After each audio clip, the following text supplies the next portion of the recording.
all said and done, you're going to be taking splinters out of your fat asses all night long because you got the fat ass. The only chance you have no chance. If you had a chance, you need to run lickety split. But you can't run because you're the fat ass. Well, Ric Flair, you know what? I'm not a normal looking athlete myself. You know what I'm talking about? I've been in the gyms alive. It's a privilege and an honor to walk out with Ole Anderson, Lex Luger, and the arm him all night. I am not a happy camper. What is Bully Ray's motivation? No, I know he loves sugar. But I checked my pocket. I don't have no donuts. I don't have no cheeseburger. I know you love sugar, but I ain't got none. To be the man, you gotta beat the man. And I'm saying, woo, right here in Nashville, Tennessee, pal, I'm the man. Look at a match for the total package Lex Luger and Super Brawl. Super Saturday? What is it? I don't know what it's called. What is it called? Super Bowl Saturday. Super Brawl Saturday? You don't lose faith in winners. And Ric Flair, day in and day out, every day of his life, just keeps winning and winning and winning. Ric Flair! New York City, Ric Flair! You're gonna find out what hard is all about! I do exactly what I want to do. You say I'm insane. I say thank you very much. Make a lucha.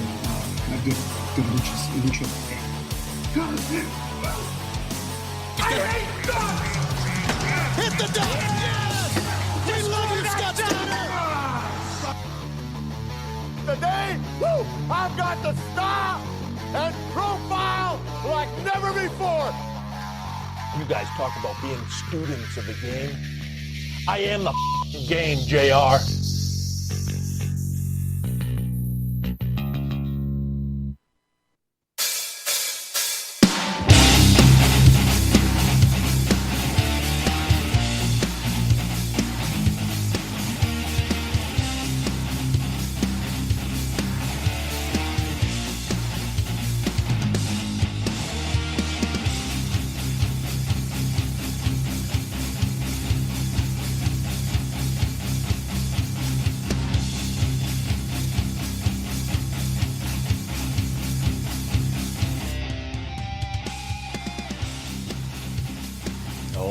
All right. What is going on, everybody? Wednesday night is here.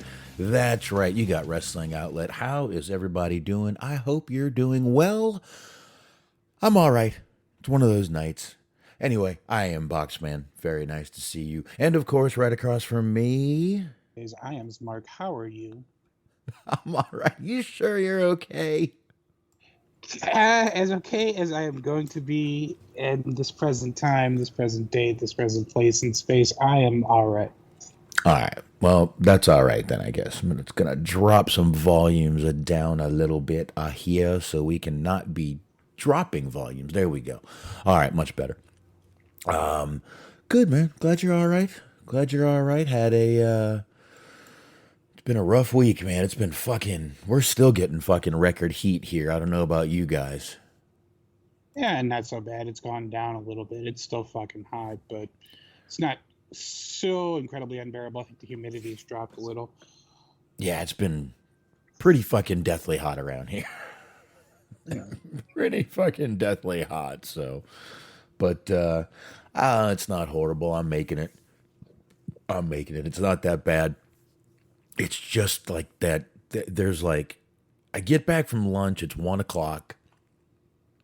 And from that 1:30 to 3 is brutal heat. The sun is right coming in my warehouse. Literally, I mean, if you touch my dock plates, like we have those dock levelers, on the ground, they're metal. And Jesus Christ, man, you'll burn yourself.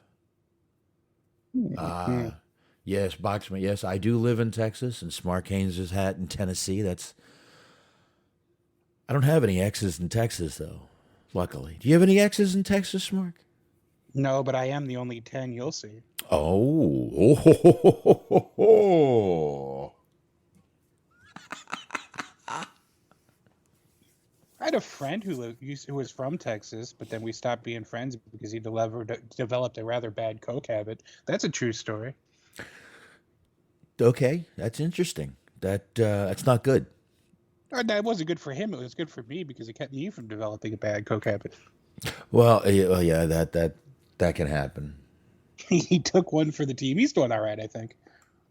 Yeah, hopefully he's doing all right. That'll be a good thing. He's got a kid, so usually when you have a kid, you can't, you gotta trade one for the other. You can't have a coke habit and a child. I mean, you can. It does get expensive. Yeah, in today's economy, I don't think so. Yeah, in today's economy, man. I don't. My We'll be back God, with more money after this break. dude, it's just tough having kids in this economy. I promise you right now. Eesh, it's a fucking nightmare. But I mean, what are you gonna do? You do what you got to do. So. Well, you can't have abortions anymore. I mean, A little too late for that. I don't know if you know that or not. A little too late for that. yeah. Well, I guess it's semantics at that point. It's technically it's a different term, but it would still have the same effect. I'm not encouraging you to kill your children. I don't know why you would imply such a thing. No, I'm just saying at some point it's murder. I mean, at some age we have to draw a line. Is all I'm saying. John said it's murder. It's murder. Mm-hmm. Oh, like being in the fucking heat out here. It's murder. Yep. Goddamn murder. But I'm glad at least it's calming down for you guys. That means it'll start heading this way soon. That's a good thing. But it is just, I mean, it was 103 when I got in my car today at 4 o'clock. Oof. That's not right. That's fucking wrong, dude. Right. No, wrong. Oh, yeah, it's wrong. It is. It's fucking wrong. But I don't know, man. It's like I said, I know it's been pretty much unbearable almost everywhere, not just here. I'm not bitching. It's just I usually don't complain about the heat, man, but it's been this is like I'm no one's used to the shit that's happening right now. So anyway, obviously we've got a couple of things to talk about. A few things happened on Friday, and there was a little pay-per-view over the weekend, which I didn't see, but Smark did. We can talk about that a little bit. And I guess, I mean, there's one or two things to mention about Vince McMahon. I don't know. Maybe we'll get into it. Maybe we won't. It's not that important, right? That's right. I mean, we'll probably be talking primarily about weather. I think the next 2 hours should just be weather talk. I think so. Absolutely. Yeah. So apparently 80 degrees in St. Louis right now. 96 in Dallas, 84 Tulsa, Little Rock, 82 Jackson, Mississippi is 84. New Orleans, where Weebs is 82, and Jacksonville 78. Oh, it's more than 80. It's 93 degrees here, just so you know. There you go. 9:30 at night, 93 degrees. That's fucking awesome, isn't it? Oh my God, dude. Craziness ensues. But anyway, all right, I guess we can go ahead and knock out plugs real quick. It'd be easier if I had a song in here. Fuck it, I'll just play Everybody Knows. Everyone loves that song, and everybody knows it. Everybody knows. Anyway, all right, here we go. Yes, this is the outro to the movie show, but who cares? It's there. I see it. I like that song. I'm going to play it. So here we go. And folks, of course, you know already, but I'm going to tell you one more time. Be listening to the high marks. That's right. Cheeseman, Mojo, G, Wiz. What? I can't talk already. Jesus Christ. What are we, 10 minutes in and I can't speak? Cheeseman, Mojo, and G Wiz are the high marks. That's right. Sunday nights, 8:30 p.m. Eastern Time. Mixler.com/Metal Mitt Podcast Network. You should already be checking them out. Also on YouTube, you can go there too. And of course, you get the Inhumans, Bobby Anthem, Bobby Blades on the Inhuman Experience. Check them out at all the usual podcast platforms. And while you're doing that, check out Eric, Doug, and Daniel on the Everything Unscripted Wrestling Podcast, the EUP network over there on Blog Talk Radio. Definitely go over there and check them out. And you can find them on all the usual podcast platforms. And we've got Stephen Milan over there reviewing films, letterboxd.com/Stephen Milan, 2 L's in Milan. And don't forget about Hollywood Hangout. I'll be back here Saturday night, 9:30 p.m. Eastern Time, doing something, obviously. Go for it, Smark. Something, obviously. Who would miss out on that? Anyways, Jesus. Mondays. They are returning the 15th. Yeah, that's I should know these things.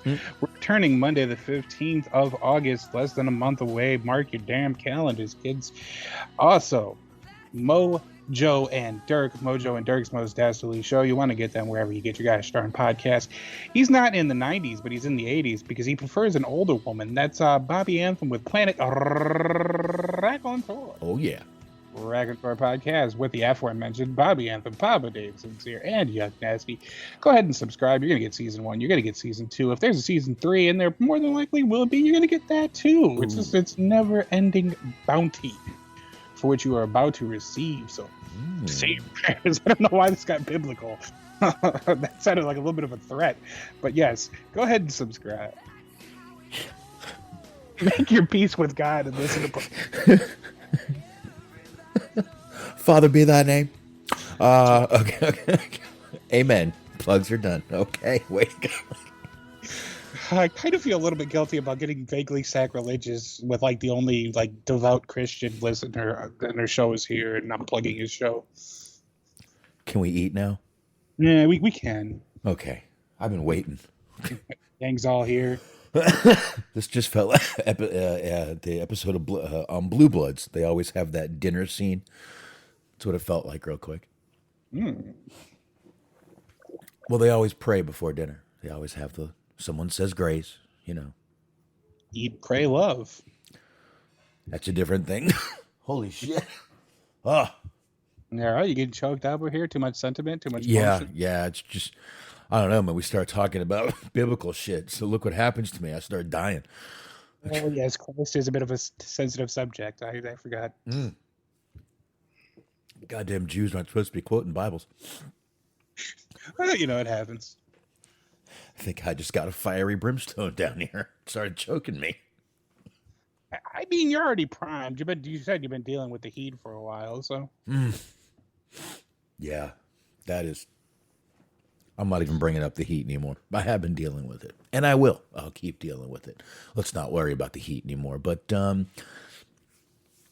like we said, we got a few things to get into. We're not going to make you wait. We'll get right into the Vince stuff. There's a ton to get into with this. Sorry. Obviously, Wednesday, we got into a bunch of stuff with Vince on Wednesday about the $12 million that... the hush money. And I mean, pretty much people have been talking about Vince for a few months now. And Friday, we, excuse me, got word, my God, we got word that he had retired. There was a whole statement put out and everything by Vince that he was retiring, blah, blah, blah. But I don't know about you, but it's kind of coming out more that he resigned, because there was more coming out. We do have more coming out today. I believe we're going to have... I don't think this is the end, folks. I know a lot of people think it is, but I don't think it is. What do you think, Smark? Yeah, it became less of a retirement, more of just like sort of, you know, when somebody asks you to leave a store, you know, you leave, but, you know, you're not necessarily doing it of your own accord. Being forced out... you can retire or we can resign you, is kind of what I'm thinking the board said to him. Listen, you want to retire? That's fine. You know, I heard there was a lot of, I'm sure you saw the same thing. Gerald Briscoe even called all of us losers for being happy that Vince is out of the company. Losers, jabronis. Told us our lives would be miserable without Vince McMahon in our lives. You blew it. Not Vince McMahon, Vince McMahon, if you're going to do a Gerald Briscoe. Vince McMahon, I'm sorry. But that's the sentiment from some people. Yeah, fucking thank that man for those years of entertainment. Listen, I'll thank him for getting TV deals. I'll thank the talent for the entertainment. That makes sense to anybody? Mm-hmm. I'll thank Vince for being a good businessman. I'm not going to thank him for entertaining me. Yeah, he entertained me for a little while with Steve Austin, but number one, it takes two to tango, and the Attitude Era wasn't just Stone Cold and Vince and Steve Austin. I don't know. Like I said, I'll thank him for being a good businessman. I'll thank him for many years of television. I'm not going to thank him for entertaining me because most of the talent did that. I thank them. Mm-hmm. And I'm, let the guy's just a scumbag. Just scummy. I mean, we knew he was scummy. It's just coming out how scummy he really is. And like I said, I believe it was a forced retirement rather than a go out on my own terms retirement. Not sure what you're thinking on that one. I will not thank him for the entertainment, but I will thank him for being a friend. There we go. Traveled down the road and back again. That's right. His heart is true. He's a pal and a confidant. Absolutely. Yeah, no, I mean, I agree with you. It's like he retired, but yeah, the axe was coming. Yeah, I think it was too, especially. And, I heard a lot of people saying, listen, don't get too, listen, just all these wrestling sites that are talking about all the news and this and that. Don't listen. The wrestling sites are all wrong. Okay. How about Market Watch? Can I go to marketwatch.com and trust them? Will that work for anybody? There was another WWE has disclosed just Monday that it's going to have to restate some financial statements back to 2019 that uncovered $14.6 million in unrecorded expenses paid out by Vince McMahon. Now, obviously, these are happening. We see them happening. Now, I don't know if you kind of know what this possibly means. This possibly means he started digging into company funds to pay these women. Mm-hmm. Possibly. I don't want to, put ideas in anyone's head. It possibly means that. It could mean he was just not reporting something. I don't know, maybe expensive meals. I don't know. I mean, it literally could be. It could be meals or something that he was, going out to dinner with these women. That could be something unreported, putting it on the company card. 14.6 million. I don't know what the fuck he was buying for. Well, that's a lot of lobster. A whole lobster fest. That's a lobster fest, exactly. But basically, that's kind of what is going on right now. There was another. I don't know if it's another 14.6 or if it's 12 plus the 14 or it just went up 2.6 million from 12. I don't know what's going on there. And again, I'm not very good at stocks. I don't really know a lot of the lingo or mumbo jumbo when it comes to it. But I know none of this sounds good. But Vince has completely retired. Triple H has taken over for him, Smark, as head of creative. And Stephanie is the new co-CEO with Nick Khan. Some interesting stuff happening, to say the least. Do you think that Khan is actually the one in charge? Stephanie's kind of just there for the good PR. Maybe it's definitely possible. Because boy, oh boy, would this be this would have been a great move had you not put out to the press about 3 weeks ago that she was fucking terrible at her job. I know. You shoot yourself in the foot with that one, huh? They trashed her at her job. She was incompetent, blah, blah, blah. And then suddenly it's like, well, why don't you just run the whole company? Well, we love you. Come on. I think, in my opinion, they want a McMahon as the CEO of that company. I think the name McMahon being attached with that company, even if Vince tarnishes it a little bit, that company has been synonymous with the name McMahon, and you need a McMahon at the head of it in order to just kind of keep everything looking status quo, if you know what I mean. Yeah, I get what you're saying. I mean, I'm speculating. Obviously, I'm not sure, but that's what I would think was going on. Yeah, I would think the same thing. Khan's handling the business. Stephanie's handling the PR. And I mean, Stephanie just wants to be a philanthropist and go out there and do what she wants to do. And this is just more responsibility for her. But I don't know. I mean, I guess we'll see what happens with Triple H being not only the head of creative, but what was the other title they gave him? Executive Vice President of Talent Relations. Thank you. He took over John Laurinaitis' old job. I'm assuming old Johnny Ace is probably hanging on by a thread right now, job-wise. Imagine how it has to feel if, like, Michael Hayes has more job security than you do. Well, Michael Hayes might not be. I mean, at least he picks a trashy girl to pass around. You don't pass around expensive girls. Yeah, he kind of just did his shit out in the open, didn't he? Yeah, you don't pass around the expensive girls. You get the trashy girls for that. That's what Michael Hayes knows. He goes after Rosa. I know. Have a drink, Rosa.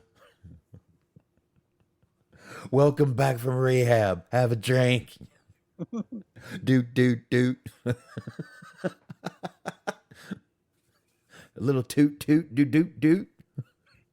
You know that he's the kind of guy that just, like, straight up goes to chain restaurants to try to impress women. Like, he's taking her to Applebee's. He's taking her to fucking, I don't know, he's taking her to TGI Fridays. Oh, hey, now.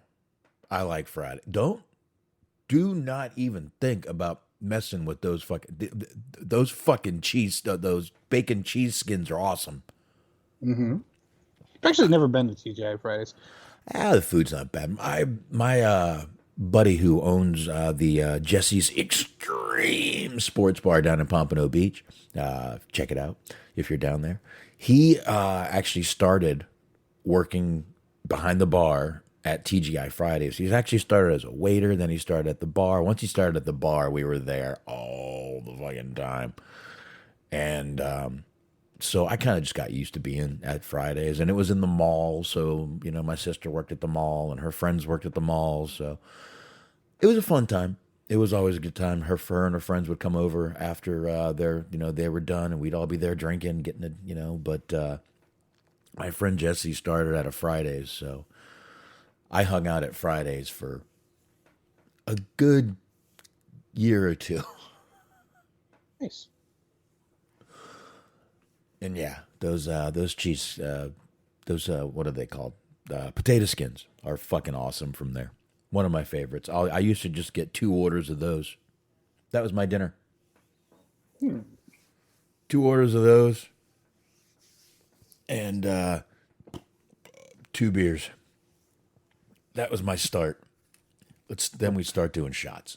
Oh boy, good times, man, good times. But anywho, back to Vince McMahon. I'm sure he's probably sitting in a bar right now. I wonder if Tim White. Well, I mean, he passed away, but I wonder if his bar is still in existence. I don't know. Yeah, he's probably. By the way, Vince did. By the way, no one worry about Vince. He sold a bunch of his stock today. He still owns a ton of stock. The guy owns 28.7 million shares of his company, which is basically he has 80% of WWE's voting power when it comes to decisions. whether he's on the board or not. So don't worry. Don't worry about Vince. He can get rid of shares. Let's see. It said he got rid of 38,000 shares of publicly traded stock today. That's probably about $1 million or $2 million. Mm-hmm. That's probably about $1 million or $2 million. So, just get a little play money. No, he doesn't need any more play money. A little pocket money, a little pocket cash. Just a little something to go out with. Like I said, he's going to go to the bar, have a few drinks, whirl over his miseries. Waitress at a restaurant just having Vince hit on you. It's going to be so weird. Can you just imagine him sitting at a bar? Could you turn on a USA Network plays into my show? Give me more whiskey. I used to own that company. Yeah, sure you did, pal. Yeah, exactly. Do you want the potatoes, kids, or not? We're about to close. Kitchen closes at 1, pal. Let's fucking do this. Mm-hmm. All right. Give me 2. Do anything for birthdays. Fucking things are great. Yeah. Next thing you know, they're going to bring Shane back. Ugh. Or Vince. So, you know what? There's a question. Shane. Now, rumor is Shane doesn't have a very good relationship with his sister, but, things change. And do you think we'll see Shane back at all? Maybe, maybe not. That's a good question. I mean, it seems like I used to think that he had really good ideas, but then I guess if the Royal Rumble was his fault, maybe not so much. Who knows? It seems like he has other interests. It doesn't seem like he's as committed to the business aspect of it as Stephanie is. Well, I mean, legal marijuana is a good business.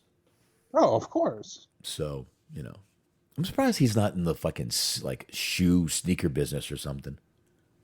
I am too, actually. He's a big sneakerhead.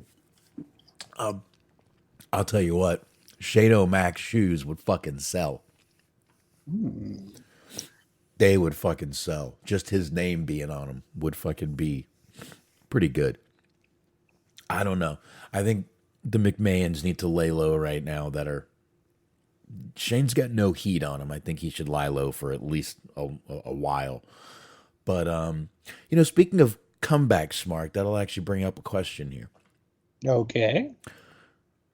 Do you see anyone returning that was released? Do you see anyone wanting to come back after maybe their AEW stint is over, which could be a few years, depending on contracts?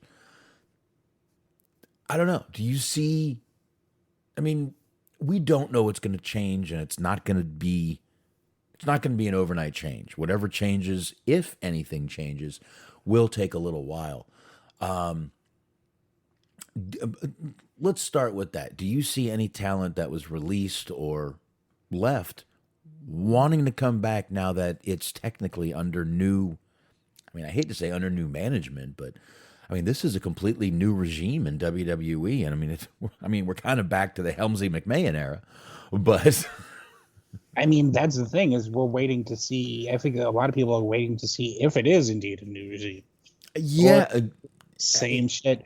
Like that's kind of what kept me from being as excited as a lot of other people were on Friday when this happened, because I got excited when they were talking about him stepping down the first time, and then literally not a fucking thing changed the first time. So it's like this literally just happened like 2 or 3 weeks ago. So it's hard to get super excited about this. I think a lot of people are playing the wait and see game. If you're not currently under a contract with one company or the other, you think about people like Gargano or like Bray Wyatt, assumingly we haven't heard anything about them signing with either company yet. Right. I think a lot of them are probably just biding their time and waiting and seeing if things actually change and if the product actually gets better, or how the treatment of certain talents are handled, now versus how they were in the past. I think, but there's a lot of people just playing the waiting game. You know what I'm curious about? What's that? I can't wait to see the internet buzz that first round of releases that I still think is going to happen very soon. I think coming up August, September, we're going to see the usual cuts happen. And I don't think people are expecting that, but I think Nick Khan is the one in charge of cuts when they need to be cut. I think he's the one that says we need to make some hard decisions on some people. I don't think much is going to change. I don't think. I mean, we may get some relaxing of words. We may get some. I mean, obviously, I watched a little bit of SmackDown, and you could immediately tell that. I mean, Pat. I think it was Pat McAfee mentioned that the Viking Raiders were.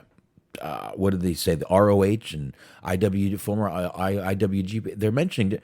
It's obviously no one's in their ear screaming at him anymore. I'm glad that you brought that up, actually, because that's one thing. We were talking last week about how, the changing to TV 14 and being able to use more saucy language. Ooh. I don't care so much about them being able to use the word shit, but if they would just stop with the corporate rhetoric of like the fucking live premium events, title opportunities, not title shots or title matches, or very specific regimented like fucking things that you can say and cannot say. If you would allow people to talk like they're human beings again, that would probably help with the overall enjoyment of the company. It would, but what happens is now you've got, they get these focus groups together and they put together buzzwords, and this word seems better than this word and that word and that word, and this word looks better on paper. And that's what happens, which is why, the WWE universe, things stick like that, and some things just don't stick because they're fucking awful. But that's what you're going to get. But it sounds like they're relaxing a little bit of the commentating, or screaming in their ears of the commentators. I think they may relax some of the banned words. I think we may see some small changes. I've said this before, and Smark, me and you have talked about this. What if Vince isn't in the picture, for whatever reason? Both of us, I believe, said that we don't see big changes happening. No matter what you think, Stephanie is still a McMahon. Stephanie learned how to do this business from her father, his way. And Triple H, he's still a company man. I don't care what y'all say. But listen, talent. The fact that he's in charge of talent is going to be good. He's always worked well with the talent. I expect more pictures of him pointing and them pointing back. Like a timeless classic. I expect more pointing pictures. But I don't know. I think Triple H being in charge is a good thing. Like I said, he worked good with the talent. The talent like him. He hired most of those people anyway, or at least put them on the radar. So I think that's going to be a good thing. I think some storylines may get a little bit better, but I don't see huge changes. We're not going back to the Attitude Era, folks. We're not. I promise you. We're not. Yeah, no, I agree with that. I am more curious about how things sort of work on like a smaller level like that, because we had been talking about before in the past how they were looking to bring in more people with little to no actual wrestling experience, as just athletes or models or what have you. They were doing the whole thing with the collegiate athletes where they put them under contract. If you don't get drafted, do whatever league you're trying to get into, come work with us, whatever, that kind of thing. I'm curious how much of that's going to change, if at all. I'm curious as to what NXT is going to look like in a couple of weeks or months versus what Raw is going to look like. And then True. I think it works out for the best if we're just going on the assumption that what we're hearing is actually going to happen, if we could trust that Vince isn't going to meddle, which is a big if. But if NXT is treated like a legitimate product, and the people that come from NXT are given genuine chances to succeed, it's going to work out well for everybody, because you're going to want to watch that to see the future and see the people that are going to be on Raw and SmackDown develop, and then you get interested in them, you follow them that whatever company they get drafted or whatever brand they get drafted on, what have you. Yeah. So we'll see. We'll see how it actually changes, if it actually changes. I do tend to agree with you, like you were saying, that, Stephanie learned from Vince, and Stephanie's still in charge, or Nick Khan's in charge. Either way, it's the same fucking, thing. It's going to be the same direction, theoretically. So Triple H's leash only goes so far. After a while, Stephanie will keep her bitch in check. Put the balls back in my purse. Mm-hmm. Okay. Yeah. But yeah, I look, if I'm wrong and we get huge changes in this company for the better, awesome. I have no problem being wrong. I've said that 1,000 times. I don't see it. I just don't see it. Like I've said before, Stephanie learned from one man and one man only. I know she's got her own ideas, and she probably didn't agree with Vince on a few things. Those may be the minor changes. But I don't know. We might get a couple different storylines. Probably get a little more of a heavy metal intro. There you go. From Triple H. Fucking metal band that I've never heard of is going to be doing the theme song. That'll be fun. There you go. We'll probably get that. But, I mean, I just don't expect. People are like, oh, man, everything's going to be upside down. It's going to change. We're going to get such good stuff now. No, you're really not. You're going to get a few things, but I will say this, though. I do feel that this is like real. I've actually heard people say this is all a work. No. This can't be a work. When you have Wall Street Journal and Forbes announcing his retirement, this cannot be a work. So, I don't know, but I mean, this is... I mean, when at the end of the year, everybody starts doing those lists. I mean, if this isn't, biggest story of the year for 2022, I don't know what is, but I mean, it's kind of crazy to think that I don't know, man. I kind of thought I might die before Vince. Right. Yeah, I mean, since you already put that thought out there, I'd say that'd be the only thing that would surpass that. Yeah. Went out Joe Paterno style, and he lost his power, and then he passed away after that. That's the only thing I could see that would be a bigger story, but that's about it. No, I thought he was going to robot himself. He'd be cryogenically frozen like Walt Disney. Oh, no. I thought he was going to just come down and really just make himself a Terminator. He's got the money to do it, dude. And he's insane enough to try it. Dear God, I hope. One can only hope. I am the Vincinator. I am Iron Vince, pal. What a maneuver. Okay. Cyborg Vince would be pretty fucking cool. Damn it, Austin, you ruined it. What are you doing? What are you doing? Again. You really put a damper on things, because now I'm just going to spend the rest of our time here thinking about Robot Vince. I'm sorry. Absolutely fucking fascinating. I need your shoes, your boots, and your motorcycle. Actually, with Vince, it would be, I need your shoes, your boots, and your motorcycle. Is that better? I do like. I like the idea that he is still talking like Arnold Schwarzenegger, because that would be the thing. He would specifically ask for that. Yeah, that was really hard to do. Actually, that was hard to keep track. It's still just a crazy time, man. To think that we're living through this. Put it this way: after all the scandals Vince has been through, the scandals, the accusations, the FBI, when he beat the FBI, all those things, and you know what took him down? Piece of ass. Downfall of every man. A piece of ass took him down. That's it.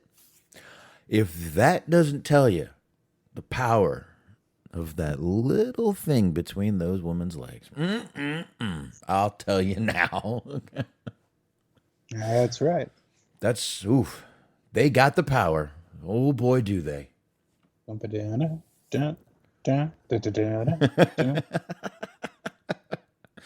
What's up, Christopher Kane? Oh, shit. So, but, I mean, it's, I don't know. And they're even saying, Smark, you kind of brought this up last week. You actually did bring this up last week about the HBO Sports documentary coming out on him. Mm-hmm. They're saying that some of this could be more damning to Vince McMahon and his legacy. They're even Alvarez noted that it was probably his retirement was probably preemptive, as WWE is aware of the details in the upcoming story on the HBO Real Sports. Alvarez said they may have gotten ahead of things with this resignation. He said the word resignation on Friday. So I there's so much to unpack with this story. Not this story, these stories on Vince McMahon. Because, I mean, you've got you've got earlier accusations, whatever you believe on those. We've got now we've got the finance story going on, the unrecorded expenses. We've got the hush money story. And I'm going to tell you, I'm going to say it again. We don't know if there's more out there, folks. Seems like old Jerry McDevitt, old scummy McDevitt, has been out there just negotiating with women to shut up when Vince sticks his fucking dick in them. He's earning his money. Regardless of what you think of it. I hope he upped his retainer for doing this. He's running fucking. I mean, he's running block for Vince here. I don't think anyone sees this. The lawyer. I'll tell you what, with the 14.6, you want to know what I think happened? I think after Vince started paying all these women, he realized how much money he was paying them and tried to figure out a sneaky way to get it out of the company. And the lawyer probably said, "No, you can't do that, dude." All right, genuine question. And again, I'm speculating. Well, yes, this is all allegedly. We don't want to be sued by Vince. We don't want McDevitt coming to our door. Genuine question, though. People were getting all like up in arms when they were using Bad Bunny, when they were using Logan Paul and all this after all the releases. If you're one of the people who got released, who got fired because of quote unquote budget cuts, are you more mad that your money is going to Logan Paul or that it's going to Vince getting blowjobs? Ooh. Yeah. It's a real conundrum. A conundrum. Conundrum. It is. That is, and I'm not even sure how to answer that. Okay, let's see. I'm a talent. I was let go. Logan Paul, not bad. Very, very, very big social media. I don't think I'd be as upset at Logan Paul. Put it that way. I think I'd be more pissed off if Vince was using company funds, especially $14.6 million in unrecorded funds. That's, let's see, 14. Let's say that's like 7 superstars right there, probably. And I'm being generous to pay, which not all of them make $2 million. I'm being very generous. It's probably more like 10 superstars. Ooh, Christopher Kane brings up a kind of a good point, actually. Because he says, hopefully the booty was good. And then again, I never had as so good that I would pay millions for, just not to talk about. That does kind of gotta suck. Like, you're able to spend like $16 million, $18 million, $20 million on blowjobs, but then you can't brag about that. Because, I mean, that's a flex and a half. And the booty couldn't have been that good. He passed her off to fucking, Super Dave Osborne over there. So was it worth it? I don't. You know what? Maybe it was to Vince, but again, we don't know. And I'll tell you another thing that people, I don't know if anyone's thinking about this. This man could be paying a ton of these out of a fucking account not even in this country. There could be 50 more of these that we don't know about. There could be. There could be. There's shit none of us will ever know. I'm telling you. Is that why Cesaro got fired? They closed up a Swiss bank account. He heard Vince had an account there. Mm-hmm. I heard you had an account in Switzerland. That's it. How did you know that? My pepperoni nipples are also antennas. Okay. Just say they double as microphones. These are satellites too. Okay. Oh, yeah, he definitely gets Wi-Fi from those fucking.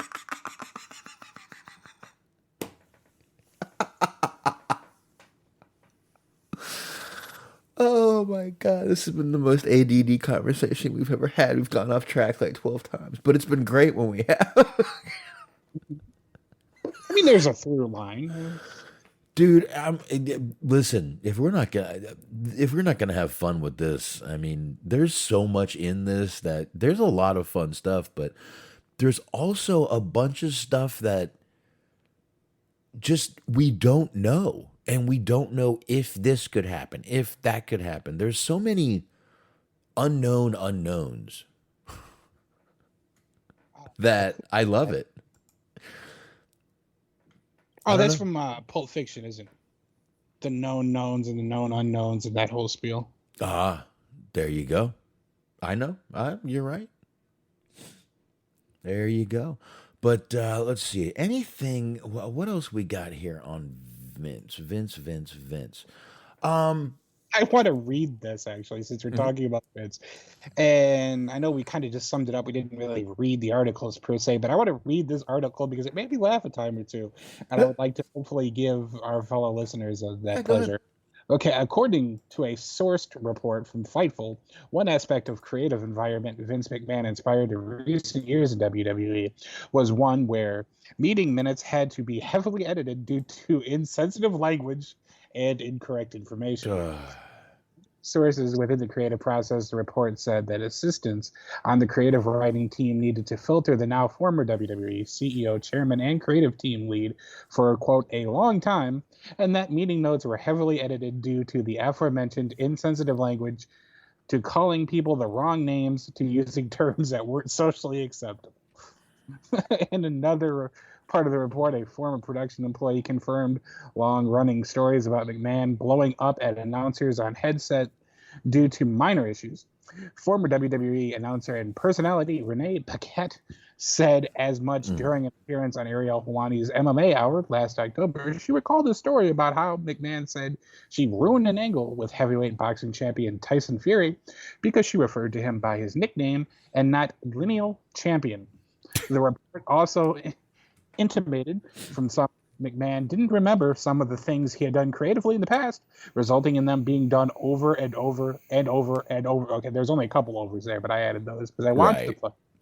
McMahon publicly said that he retired from WWE. Yeah, we already talked about that, but yes, he they just had to keep fucking editing the minutes of the meetings because he said offensive shit. Dude, listen, it's funny. I'm not going to lie, but you know what? It's also sad. I mean, yeah, dementia is that's not great. But, you know, some of what they're saying here is some early dementia signs, which, you know, he's also 76 years old. It's also just signs of an aging brain. An aging brain that has been abusing steroids for how long? Right. How long? So, I mean, years and years and years. But I mean, yeah, just basically they're saying he was forgetting things. He was not remembering people's names. Dude, people have been saying for, well, I'm going to say 7-8 years now, it's past time for Vince to leave. These stories keep coming out. All it's going to do is prove all of us right. at what we've been saying. It's been time for Vince to leave. But I'll tell you what, though. We're going to find out one thing right now. Was it really Vince that was holding back all the bullshit, or was it really Vince that was making this company awful? Or was it just the way this company is ran and just the way they do things? We're going to find out very soon.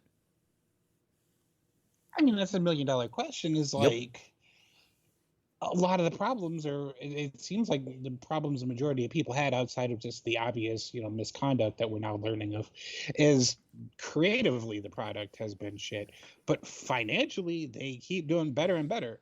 So, like, is there actually all that much of a need or an emphasis being placed on trying to improve that? Well, like what we're gonna see. Here's my thing on that. I mean, creative is one thing, but when it comes to making money, that wasn't really on Vince. That was up to the people he surrounds himself with and the people that are in charge of doing that. So Vince has a great team around him. It sounds like he wasn't being very creative and smart and firing on all cylinders brain-wise.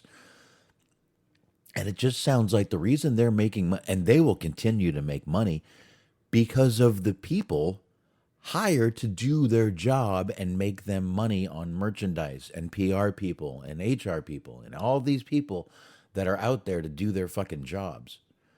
But I don't think Vince had as much to do with that as everyone thinks. Right.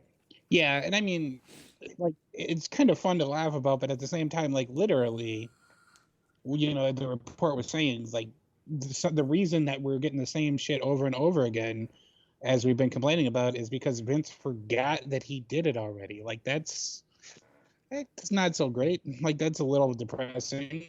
I mean, obviously, like you said, he's done some scummy shit, but, like, well, it's still sort of sad to see the brain deteriorate. Number one, it's not great. Number two, you have archives where someone that has a set of balls could have said, Vince, look, you did it. It's right here. Watch the television. It's been done. But the problem is Vince loved his yes men. That's what he wanted around him, was his yes men. His Michael Hayes, his Gerald Briscoes, Mr. Mark Marion, as you said. Right. That's what he wanted around him. He wanted yes men. He didn't want people to call him out, people to tell him. And everyone was afraid to, because you know what would happen? You're fired. There was a weird level of inconsistency with some shit like that. Because, like, there was a story going a lot around, and I think it's more or less been confirmed that, like, Kofi Kingston didn't really get anything going for him until, like, he slapped Vince on a plane once. Because Vince slapped him, and then he apparently slapped him back. And, like, sometimes that'll result in you getting pushed, and then sometimes that'll result in you getting fired. You just don't know. And, like, yeah, we're talking about more of his inner circle of him wanting loyal people, his direct subordinates, I guess. But, like, even, how loyal was JR? And, like, they relentlessly fucked with JR. Just every time that he was there, multiple times, every time they brought him back, they would just keep fucking with him until they finally let him. But there was also rumors that Vince thought JR was too Southern for his product. And Vince wasn't really... Vince liked JR, but didn't really like JR. You know what I mean? So there was some animosity there, I think, with him. And I think Vince liked embarrassing JR. If you watch what he did, he loved embarrassing JR. Absolutely, yeah. Which was awful.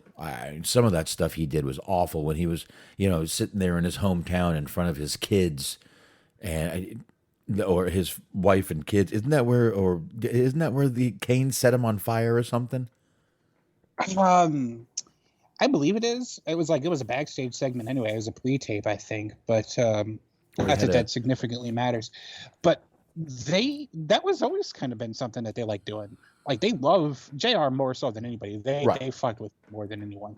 But they, for whatever reason, they loved humiliating people, or I guess Vince loved humiliating people in their hometown. They would always lose, or sometimes they would just have really bad shit happen to them.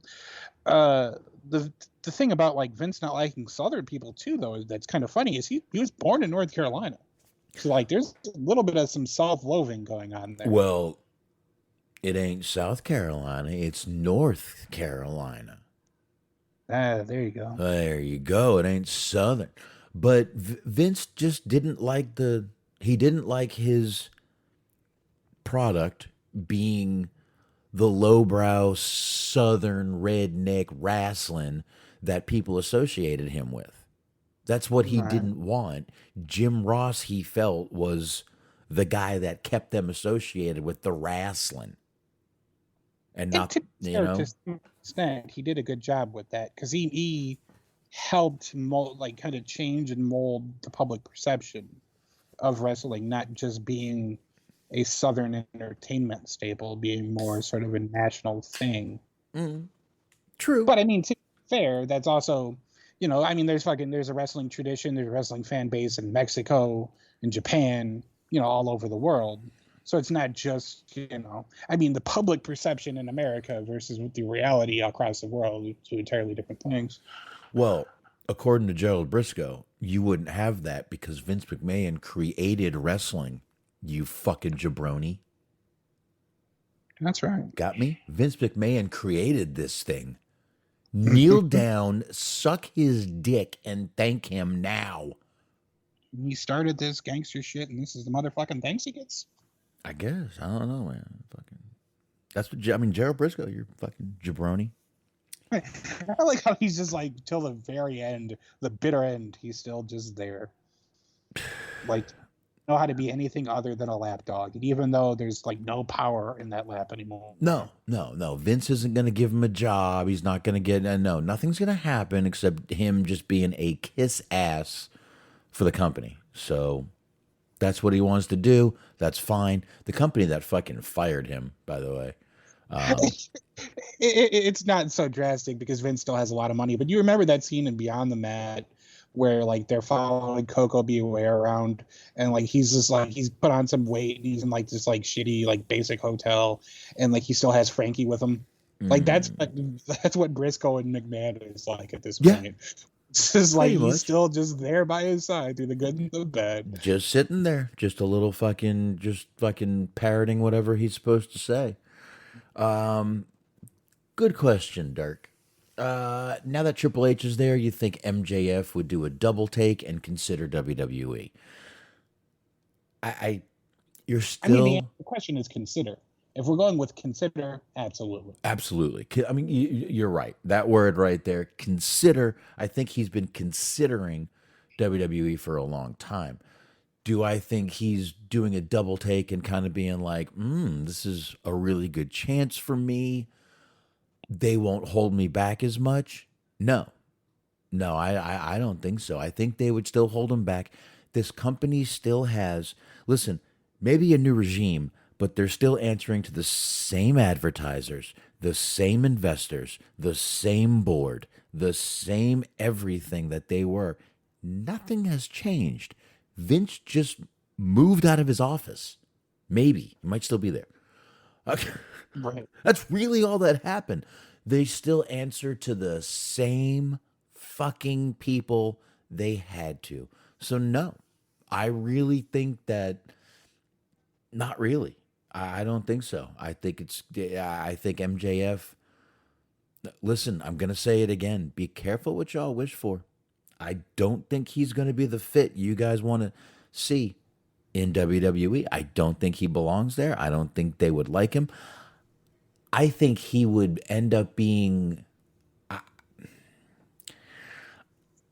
for some reason, I think he would end up being almost called like an Enzo with his, because MJF isn't exactly known for being the nicest guy backstage either.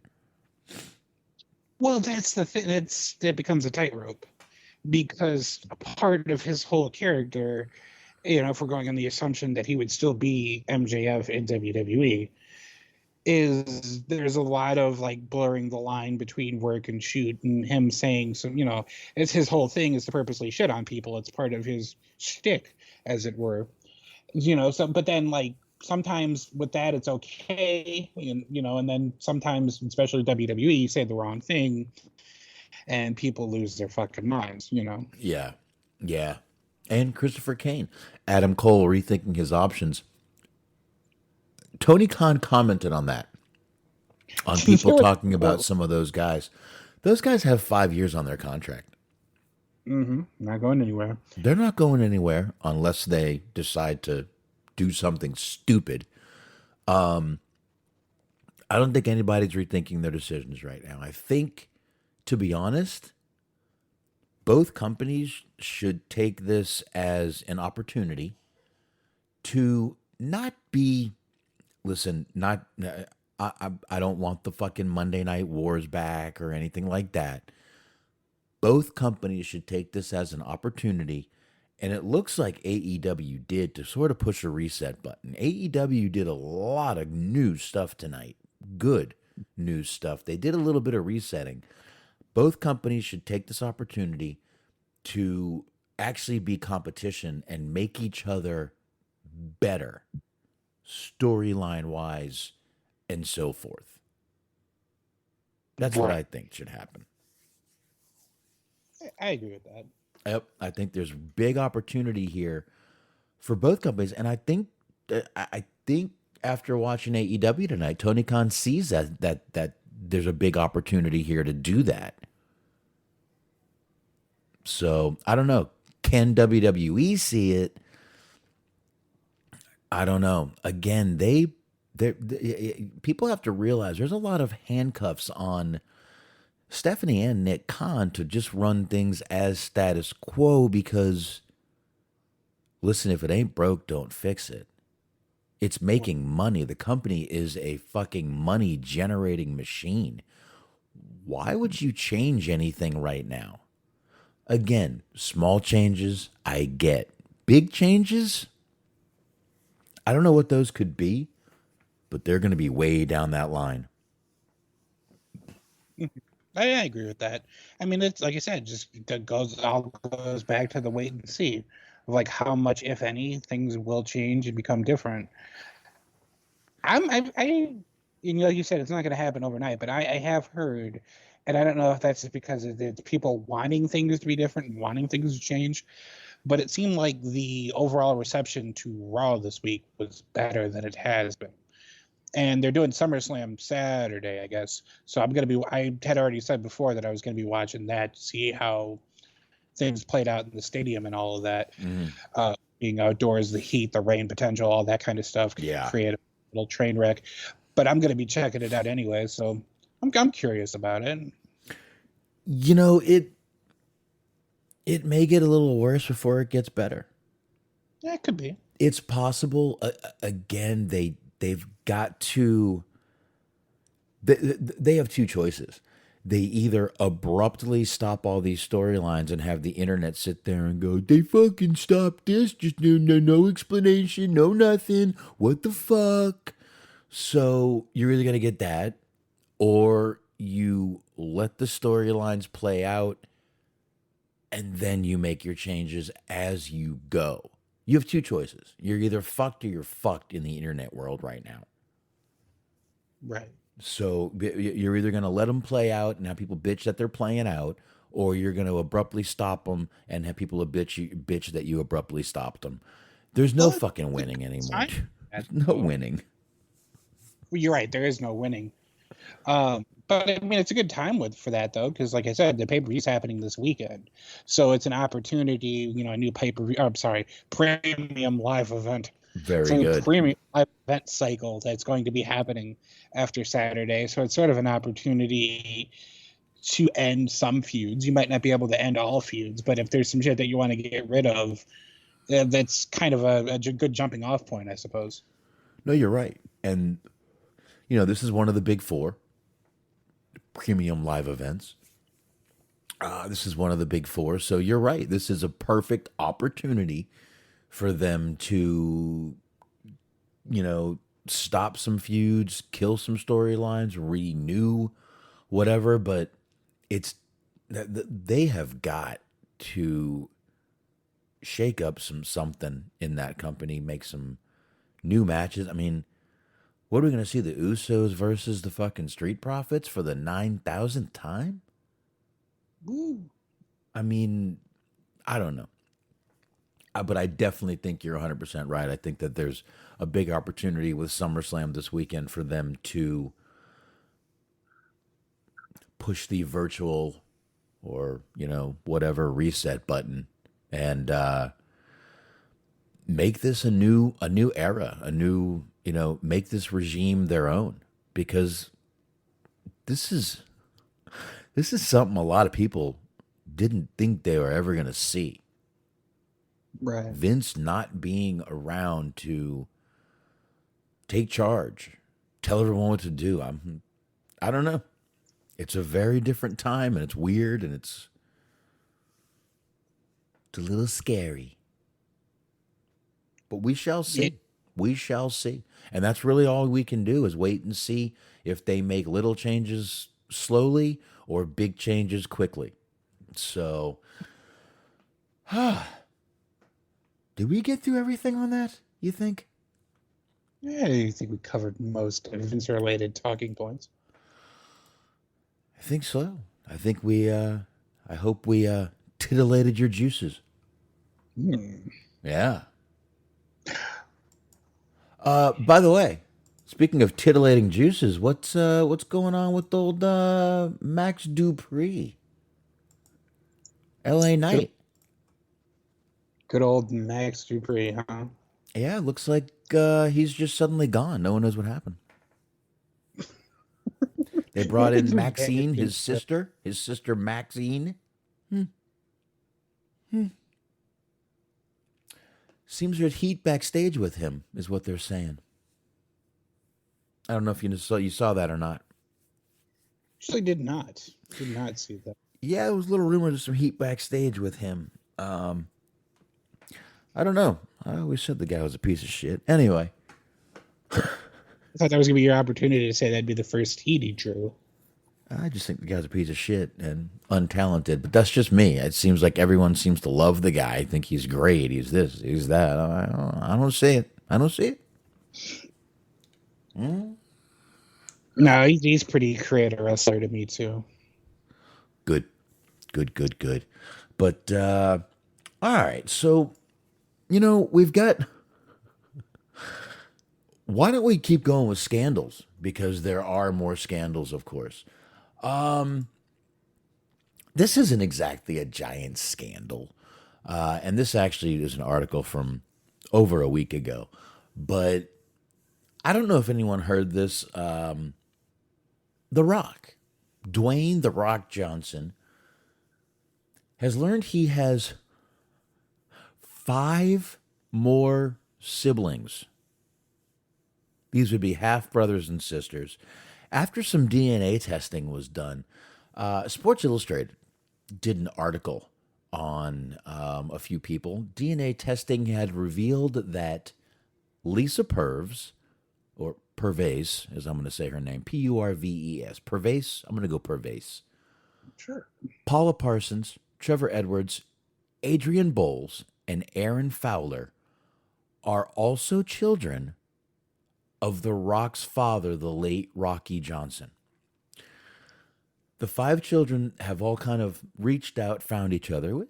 Kind of good. You've got that whole ancestry thing now. You can reach out and find people if you've got some questions. And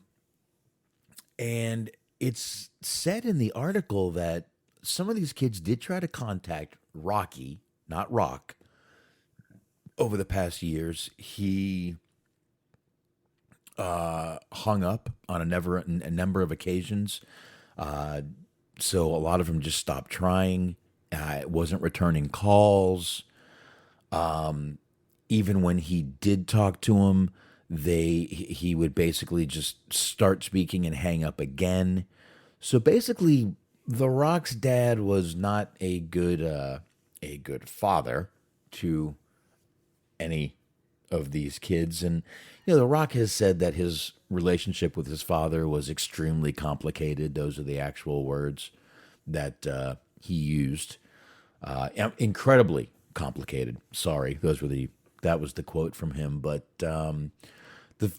they do want to say that this is not about The Rock being famous or anything. They don't want money. They don't want that. They just want, and I kind of find this funny, they want to be acknowledged. Roman Reigns. Head of the table. There you go. So they just want to be acknowledged. Or they said recognized, but same thing. This is kind of a weird little story, though. The Rock wakes up one day from an article in Sports Illustrated and finds out he has 5 more family members he had no clue about. Mm. I mean, and they're adults. Most of them are adults. One of them is 30. One of them is 53. What do you do? And again, they're not reaching out for The Rock to even, and he hasn't commented publicly. I want to make that clear. Publicly.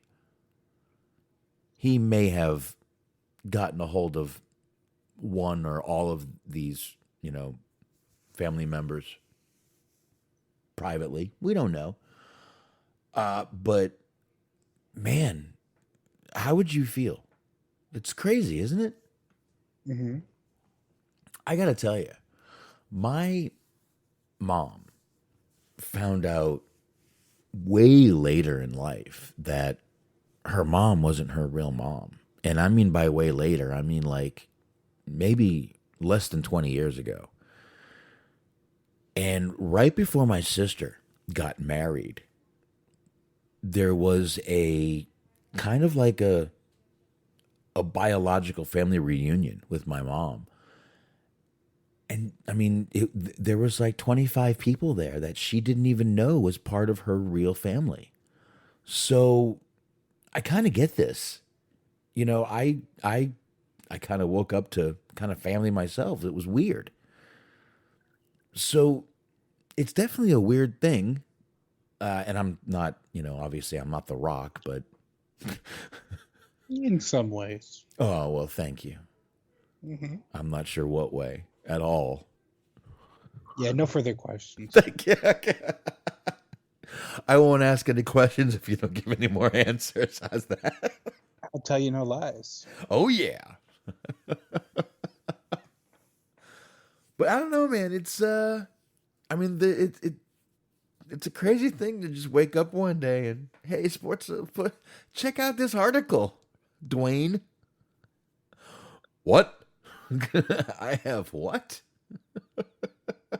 Yeah, that's more than anything. It's the whole scope of it. It's not, it's not a message on Facebook or a tweet or a text. It's Sports Illustrated article. Yeah, and I mean, with The Rock saying the relationship with his dad is incredibly complicated, did he possibly know?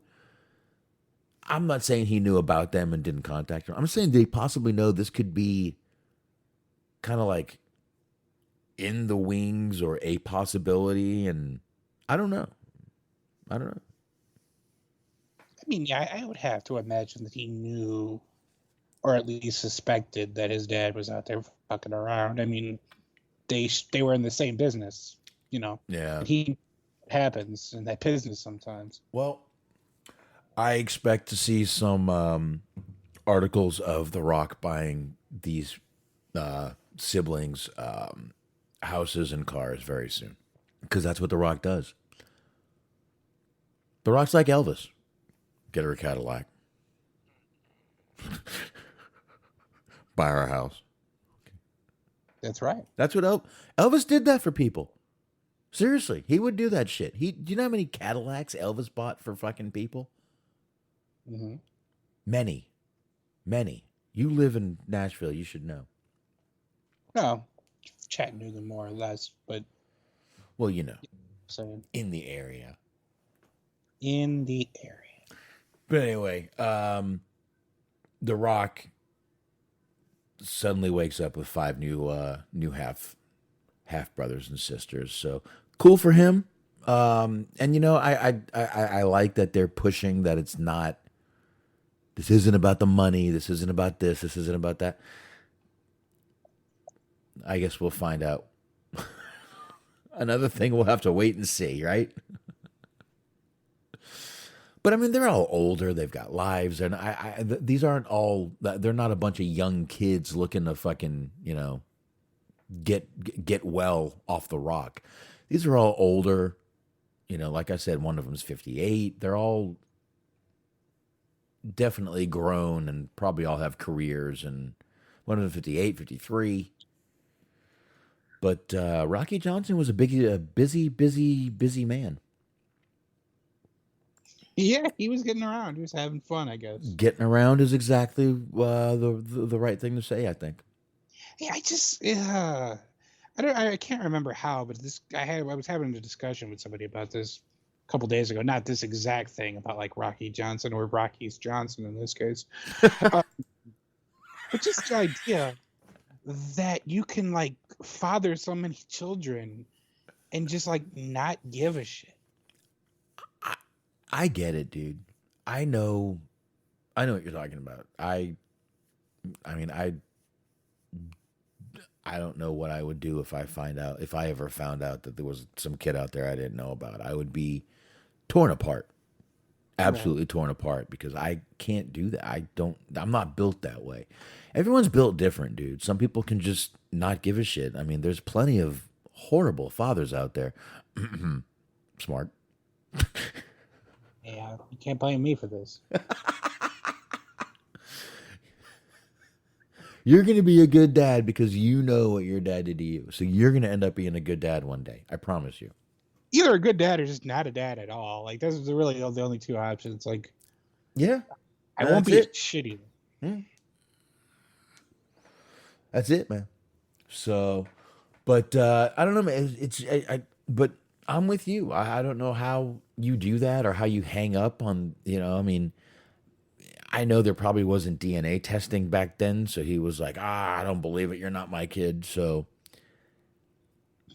I mean, I don't mean to sound vulgar or rude, but when you're dealing with these rats that were going around back then, you may not believe them at that time.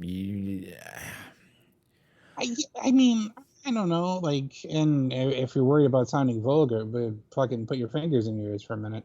But like, I get the idea of like maybe being apprehensive and not believing that this particular kid is your kid. But like, you know where you're coming. Like, you know where you finish. Like, if that's what you're doing, if you're just like out there, you know, just making deposits, like, you know that the possibility exists. If you're making deposits, eventually there's gonna have to be a withdrawal. It's what you're saying, Smart. Well, not soon enough. Around 9 months later, there's gonna be a withdrawal. That's you know, that's life. That's the way it goes. It's the only time that deposits will take out of your bank account. There you go. And eventually you're going to be negative in your bank account. I mean, all right. I guess, I mean, what a segue into this next article, Smart. Boy, oh boy, is it ever. It's almost perfect, actually, if you think about it. Well, you know, speaking of sex, this is honestly, and I am not even trying to, this is not hyperbole, this is not overselling. This is genuinely the greatest headline that I've ever had the pleasure of reading here. I think you're right. Bryan Danielson is sex and a really good listener who has thought about faking his own death. One more time. Bryan Danielson is sex and a really good listener who has thought about faking his own death. One more time. I didn't mispronounce any of that. I just wanted to be able to enjoy that one more time. Second verse, same as the first. I'm Henry. Okay. Exactly. So this came out on the 20th. So yes, in exactly a week. Every week, the Bella twins, Nikki and Brie Bella, I like they put this in parentheses in case you didn't know who they were, Right. end their podcast with a little affirmation and positivity. Bryan Danielson joined his wife Brie for a recent episode of the Bella's podcast, which I can't fathom ever wanting to listen to. No. But anyways, where they played a game of Would You Rather and ended the show with some daily affirmation. Bryan's affirmation? I am sex. Brie questioned if that was his actual affirmation, leading to the following exchange. Danielson, I am sex. Bella, no, that's not going to be it. Danielson, does that not work? Bella, I mean, if that's your quote. Danielson, it's not a quote. It's whatever affirmation you want. Bella, you wake up in the morning and say that? Danielson, how would you not notice him saying that? How would you not notice him staring into a mirror and just yelling, I am sex at himself? You wake up in the morning and say that? Danielson, no, I don't, but it could be an affirmation. Bella, it could be, I am sex. Interesting. Huh. Danielson, I tell you my actual thing I've been working on, and I don't know if you noticed this. I read this book, You're Not Listening by Kate Murphy. I've been trying to be a better listener, both for you and the kids. What is Birdie really saying? What are you really saying? Spoiler alert, not much of any real substance. No. But you've always been a really good listener. That's great that you want to be an even better one. That's good. I think we go with that. Everyone this week, be a better listener. I feel like when people meet you and talk to you, blah, blah, blah. She goes on for a while. But she goes on to say it's really good characteristic that you have being a good listener. That's what we're going to leave everyone with. Be a little more like Bryan. Don't think about faking your own death, but be a better listener because it'll make people around you feel good. Danielson, but if you do come up with a really good way to fake your own death in modern society, please tweet it. The faking death exchange was due to Bryan revealing he would love a 6-month hike by himself, and then saying he might fake his own death. Bryan, well, I mean, you kind of ruined it for you, didn't you? Bryan wouldn't tell Brie about his fake death because she would spoil it. I didn't read that part. That's amazing. Quote, I think about faking my own death for a long time because I'm not sure you could do it now. I think I could. I have a couple of devious plans, he said. And Bryan has had plenty of time to plot his own fake death as he is currently sidelined from the ring. That seems a little cruel. Currently sidelined from the ring with an injury. Yes, you have plenty of time to fake your own death now. This is like, I want to fake my own death to get away from you. Jesus Christ, dude. Yeah, that's probably an omen for your marriage if your spouse is thinking of faking your own. I mean, I've thought of killing myself because I had to go to work, but this is this is way different. I do like the idea that he wouldn't tell her that he was going to fake his own death because he couldn't trust her to keep her fucking mouth shut. Bitch, you can't keep kayfabe. I ain't doing that shit. I wouldn't tell you nothing. And the I am sex, for some reason, made me think of a Marilyn Manson song where he just says, I am the god of fuck. I don't know why. It just made me think of that. I mean, I am sex is pretty good affirmation. I do enjoy the idea that she was like trying to be inspirational and he just completely fucking sandbagged her. I mean, he could have just added a Y and said, I am sexy. Yeah, but I mean, I am sex is even more powerful. I think so. Like I said, it's kind of like I am the god of fuck. Exactly. Mm-hmm. Exactly. There was one time I was in a chat room. This is not going to get super vulgar, but it was like one of those web chats. And I don't know if it was like an English barrier or a translation problem or something, but somebody came in the chat room and told this girl, and I quote, make suck to my penis. And it makes me laugh every time I think about it because it sounds like something a vampire would say. It actually sounds like something right off of Clerks. Would you like to making fuck berserk? Oh. Yeah, Clerks 3 coming out soon. Clerks 3 is coming out, and I'm excited for it. Yeah. That's going to be a good one, man. I think that's going to be a good one. Which we can talk about one night on Hollywood Hangout. But, Daniel Bryan is he's a weird dude, man.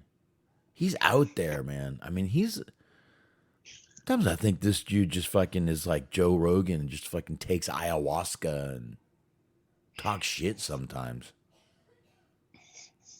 Yeah. It's either that or he has a really weird sense of humor. But it's funny because like Yeah. I watched the Indies for a while. It's like, where the fuck was this guy? Because like this guy is infinitely more entertaining and interesting than he was like first Ring of Honor run. I don't know. This dude's nuts. Mm-hmm. This guy's a little faking your own death. And You remember? he basically nicely told Brie, I would fake my death to get away from you, and I wouldn't even tell you, and I would just go hiking for a while. See, this is why you can't be in a relationship with somebody who's either significantly smarter than you or you're significantly smarter than them. Because you can do shit like this all the time, and the other person will be none the wiser.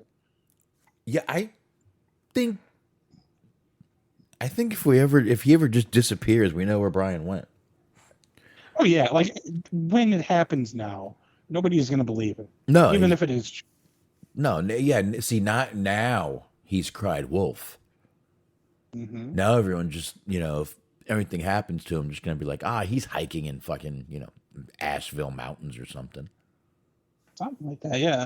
And like, do you remember the story? I had also read this story of like, I forget where it came from, but he was talking about how he referred to apples as, and I quote, tree sperm.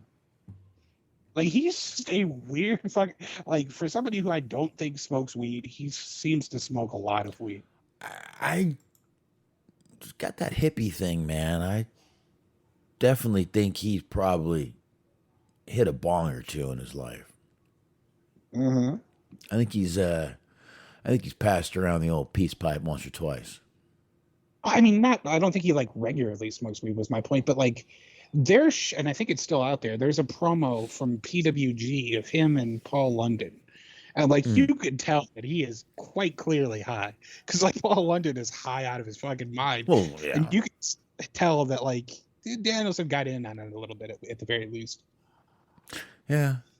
Yeah, and speaking of Bryan Danielson, we're talking about Christopher Kane must be watching that main event on AEW, and yeah, dude, he really did. He came back looking pretty badass tonight. Yeah, Danielson did. That was a great little, because it was just announced today, I believe, that he was coming back tonight. I think so. It was either today or yesterday, but it's been pretty sure it was this afternoon, like right after like lunch-ish, that we heard he was coming back, and great fucking showing for him. Little surprised he lost to Daniel Garcia, but big win for Daniel Garcia right there. Winning with a sharpshooter, I thought was kind of funny. right. Kind of funny, but big win for Daniel Garcia over Daniel Bryan right there, and the announcers were sure to mention that. So, Paul London, I am Dolphin, Christopher Kane. Mm-hmm. Yeah. Well, and John Lennon did say he was the walrus. Cuckoo. Indeed. Yeah, he actually did. He called himself the Dolphin Master in that promo. I mean, things happen. You can be the Dolphin Master, the walrus. I mean, Ferris Bueller could have been the fucking walrus. He still couldn't get a fucking car. Mm-hmm. Like, it's one time since I've seen that movie. That's the best I can give you. I did watch the fucking thing. Well, there's a review if you want to check out the old Hollywood Hangout archives. Indeed. And anyway, all right. I think we actually get into AEW right now. Are we done with all the news and shit? that's all I really kind of thought that we were going to spend a little more time on. Oh, actually, Smark, you know what? Before we get into AEW, I guess if let's lead right into AEW. They had the ROH pay-per-view. They did. On Saturday. I did not watch it, and it's not because I didn't get to. Truthfully, I've been just fucking lazy as shit this week. When I come home, all I want to do is take like a fucking 45-minute nap. When I get home, I'm fucking dead by the time I get back here. So just haven't had time to turn it on. Right. But how I've obviously heard a couple of reviews. I did go on YouTube, catch some highlights, like I always like to do. So go ahead, man. Let's hear some. Well, one thing that stands out real quick before we get to the actual show is we were talking about this before of like how fast things can change. Because now that Punk is with the company, Colt Cabana was on the pre-show to the Ring of Honor pay-per-view. Oh boy, that poor soul. Wow. Yeah, he got his shit bounced down and quick. That's pretty interesting. They for any GCW fans, and this is the Ring of Honor pre-show. It's on YouTube. You can watch it totally free. Blake Christian, Alex Zane, and Tony Deppen were on the pre-show, so that was pretty cool. They were a tag team trio, and they announced that they're doing trios championships on Dynamite, so that's something to think about. What was interesting a little bit, I guess, was they opened with the Ring of Honor World title match. And I'm not going to do a fucking complete rundown, but I'm saying they opened up with the Ring of Honor title match. And I don't know him well enough to know how his like entrance normally looks. But people are saying that Jonathan Gresham was like kind of sulking as he was coming down to the ring. I don't know if his like entrance is super energetic or not. But yeah, it was a decent match, but like he lost to Claudio. Claudio's the Ring of Honor World Champion now, and he just immediately resigned. He asked for his release. He quit the company, however you want to word it. He was not happy. Well, and the rumor going around was that he cussed out Tony Khan. Listen, I can use curse words and I can cuss you out. There's a very big difference. Right. You know what I mean? I can be sitting here, still being assertive and just using curse words, or cursing someone out to me is calling someone a fucking low down piece of shit motherfucker. Right. Now, I wasn't there, obviously. No. But there is a difference, and I mean, none of us can be sure that Jonathan Gresham cussed out Tony Khan. But there obviously was some sort of altercation backstage with them. The communication thing with Tony Khan has been brought up more than once. Actually, even Joey Janela brought it up at one point, on a tweet. So I'm not quite sure what this whole thing was about, but for once again, Jordan Grace just can't keep her fucking mouth out of it. Has to make it racial. I think that was fucked up from her. No, you can argue with someone legit about many things and it not be about race. But Jordan Grace immediately made it about that. And I thought that was fucked up. But I don't know, man. I guess Jonathan Gresham was asking the direction, Smark, of the title afterwards. And rumors have it that Tony just had no answer for it. I can't say I blame Jonathan Gresham.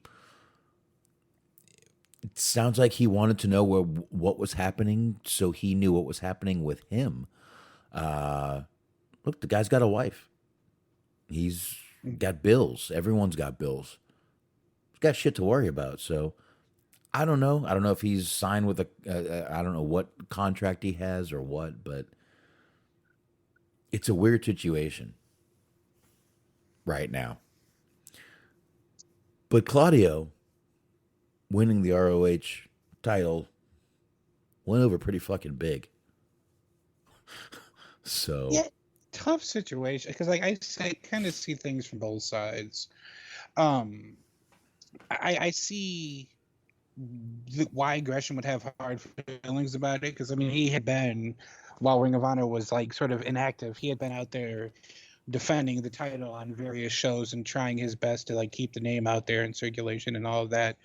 And then it does have to kind of hurt the ego, I guess, to just straight up be like, all right, this is first pay-per-view back, and now we're going to give the belt to like an actual star. Like, you're not good enough to be our world champion. It's like, yeah, it's gotta suck. I mean, I can understand how he could feel sort of overlooked and undervalued and whatnot, things like that. And just he's kind of being who he is, being of his size and stature, he's kind of always sort of been undermined. So I can kind of get him having a chip on his shoulder. He did. I don't know the time frame because I don't follow Jordan Grace on Twitter because I love myself too much. Self-esteem, but I'm not going to subject myself to that. He kind of meant a little bit about like he had a racial component to it too. I don't know if this is directly related to like the Tony Khan thing, but he said in a interview, it bothers me that you can have white guy number one with no character be great, but then you've got a black guy, same old, he needs a character. But why? Can't you just be a good wrestler? You've got to be so much more than the other guy that's world champion. Doesn't have a character. He's got a mic, sure, but he doesn't do anything other than wrist hammerlocks and some kicks. But black guy that does the same thing, I need a fucking character. I need all this extra stuff. It's like, that's just the thing. So yeah. And then he talks about like promoters trying to ask him if he wants to be taller. Because he said, so when wrestling promoters are like, what's your height? I was like 5'4", and they're like, you want me to say 5'7"? I'm just like, no, 5'4". People are going to stand next to me. They're going to freaking know. So that's interesting, which kind of proves my theory, right? That I always say that anytime you hear somebody listed as a height, take 2 away from that. Yeah, you're right. But yeah, it's always you're like right. just subtract. It's a golden rule. I missed my mouth. Yeah. But I mean, I bad for him. I do, because it's got to suck to like you're basically being told that you're not valuable enough, or you're not as valuable as somebody else, which I mean, unfortunately, is a harsh truth that you have to deal with in the company, in any company, but any wrestling specific. There are certain people who are bigger stars and who are have bigger name value and whatnot. So I see why Tony Khan did it. From my personal perspective, I think that adds another belt that's on television, on Dynamite, more than likely, and there's too many fucking belts. Like, if there's it's enough already with all the fucking belts. Like, I'm glad that they did the trios thing because they needed a trios thing, but the all Atlantic belt, my God! And if you're gonna have Ring of Honor titles on the show too, it just gets to the point where you just become fucking inundated. Yeah, it's a little belt heavy. But the Jonathan Gresham thing, listen, I get what he's saying about and about Claudio. Just remember, this guy is just coming off of a WWE run. Whether you want to admit it or not, WWE is the numero uno when it comes to wrestling companies. And the crowd was behind him. He was hot. We always say WWE has this bad habit of striking when the iron is already cold. Tony Khan decided to strike while the iron's hot with, Claudio Cesaro, whatever you want to fucking call him. I don't see a problem with it. I get where Jonathan Gresham would maybe feel a little, all right, all right, what you're doing it with this guy, but you didn't use me, blah, blah, blah. But this is also, he's trying to get TV deals. He's trying to make ROH a real fucking company. I get what he's doing. And I hate to say this, but Jonathan Gresham comes off a little selfish in this argument. This is business, dude. This is business. This is just fucking business. It's a predetermined business. Nothing more. No, I get it. I mean, like I said, I can see both. I can see both sides of that, because if you're in Gresham's position, he's been working as hard as he's been working or whatever, trying to dedicate himself, trying to become the best wrestler he could be, and then like he doesn't get opportunities that other people get, but then it becomes, well, why is that? But then you could point to any number of things. Right. You could say it's the height. You could say it's the build. You could say that he doesn't have a character. He doesn't have promo. Because he's not a good promo. He's just not. No. But there's a couple of things, but I can understand why, if you dedicate yourself to this in a way that it seems like he has, I can understand the animosity.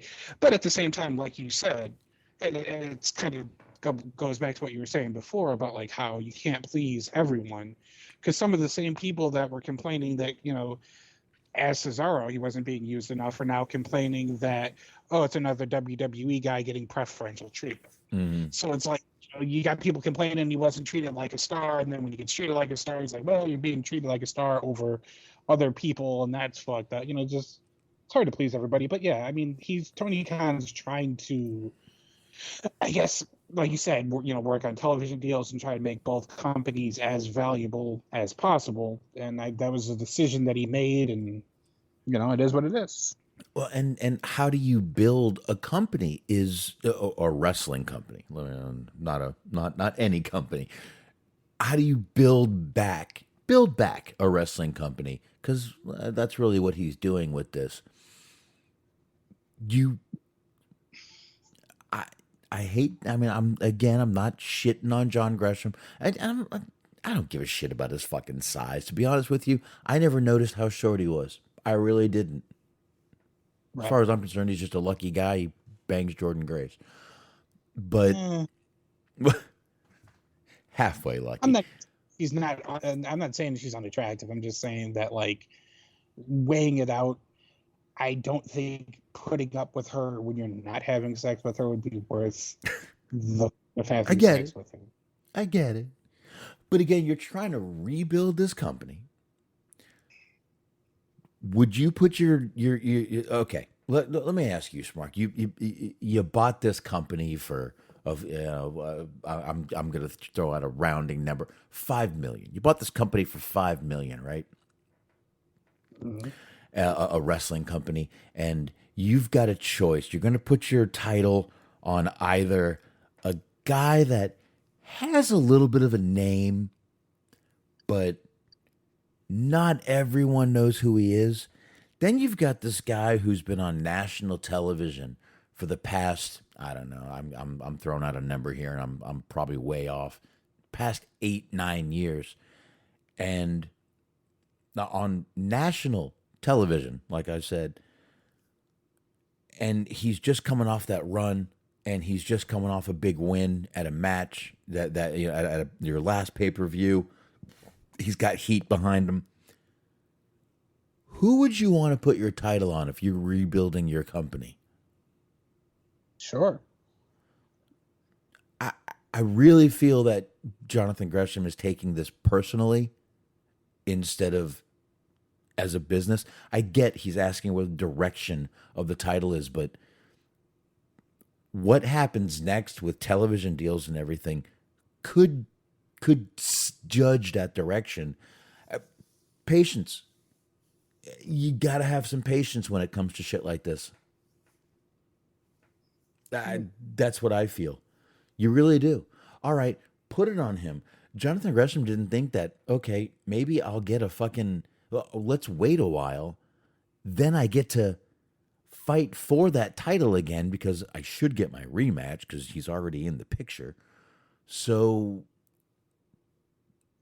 okay, I get it. You don't know when the next show is. Can we just wait? Patience. Sure. And who knows? Maybe there was a vibe that he was getting that Tony Khan didn't, wasn't big on him or whatever. Well, that's a bad pun, I guess. Big on him. But who knows? So maybe he feels justified in his opinion, and we don't know where he's drawing this from. He might have a valid reason to feel that way. Who knows? He may. It's just sad. He may, and if he does, look, I wasn't there. I could be missing a lot, but I'm just saying, when you're rebuilding a company, it takes patience. And if you're a I mean, if you're a fucking company person and you just signed a contract, you knew what you were getting into. They didn't even probably have this pay-per-view or whatever you want to call it booked. They might not have even had it booked when you signed with ROH, AEW, whatever. Right. I just feel like you knew what you were getting into. You knew this company was growing.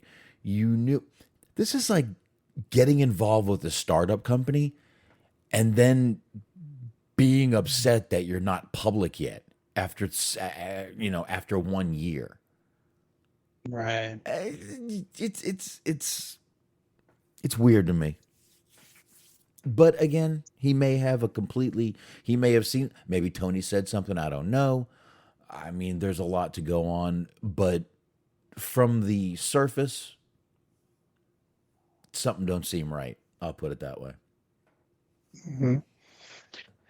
Also, real quick, not that it really matters all that much, but you said 8 years of television experience or television time. He apparently debuted in 2012. The television debut. I don't know why I said debut. The television debut happened in 2012 and April 20th edition of SmackDown. So go ahead and blaze one up. Cesaro's getting high at 420. All right. Nice. Yeah. I wasn't that far off then. Yeah. Well, I mean, if anything, not only were you right, but there was a little bit more time than that. Even more time. Yeah. Just 8 years. It's been 10 years. He's been on television for 10 years. I said 8 or 9. I was close. Yeah. Because he was off television for a while, so I guess I can technically be right. There you go. Subtract time like they do with the contracts.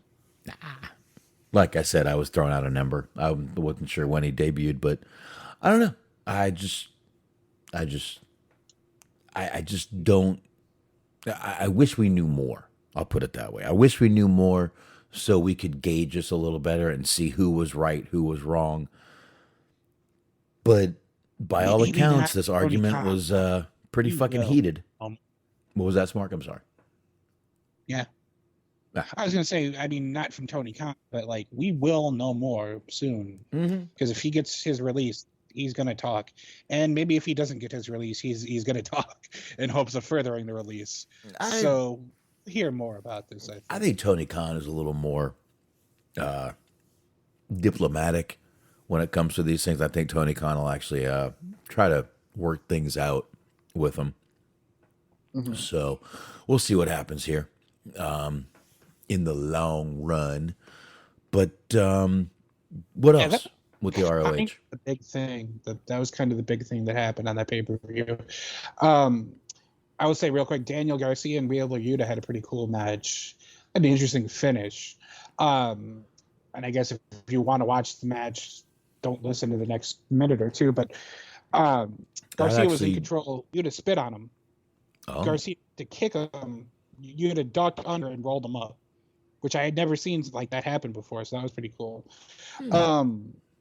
There was that. Mercedes Martinez and Serena Deeb had a pretty good match.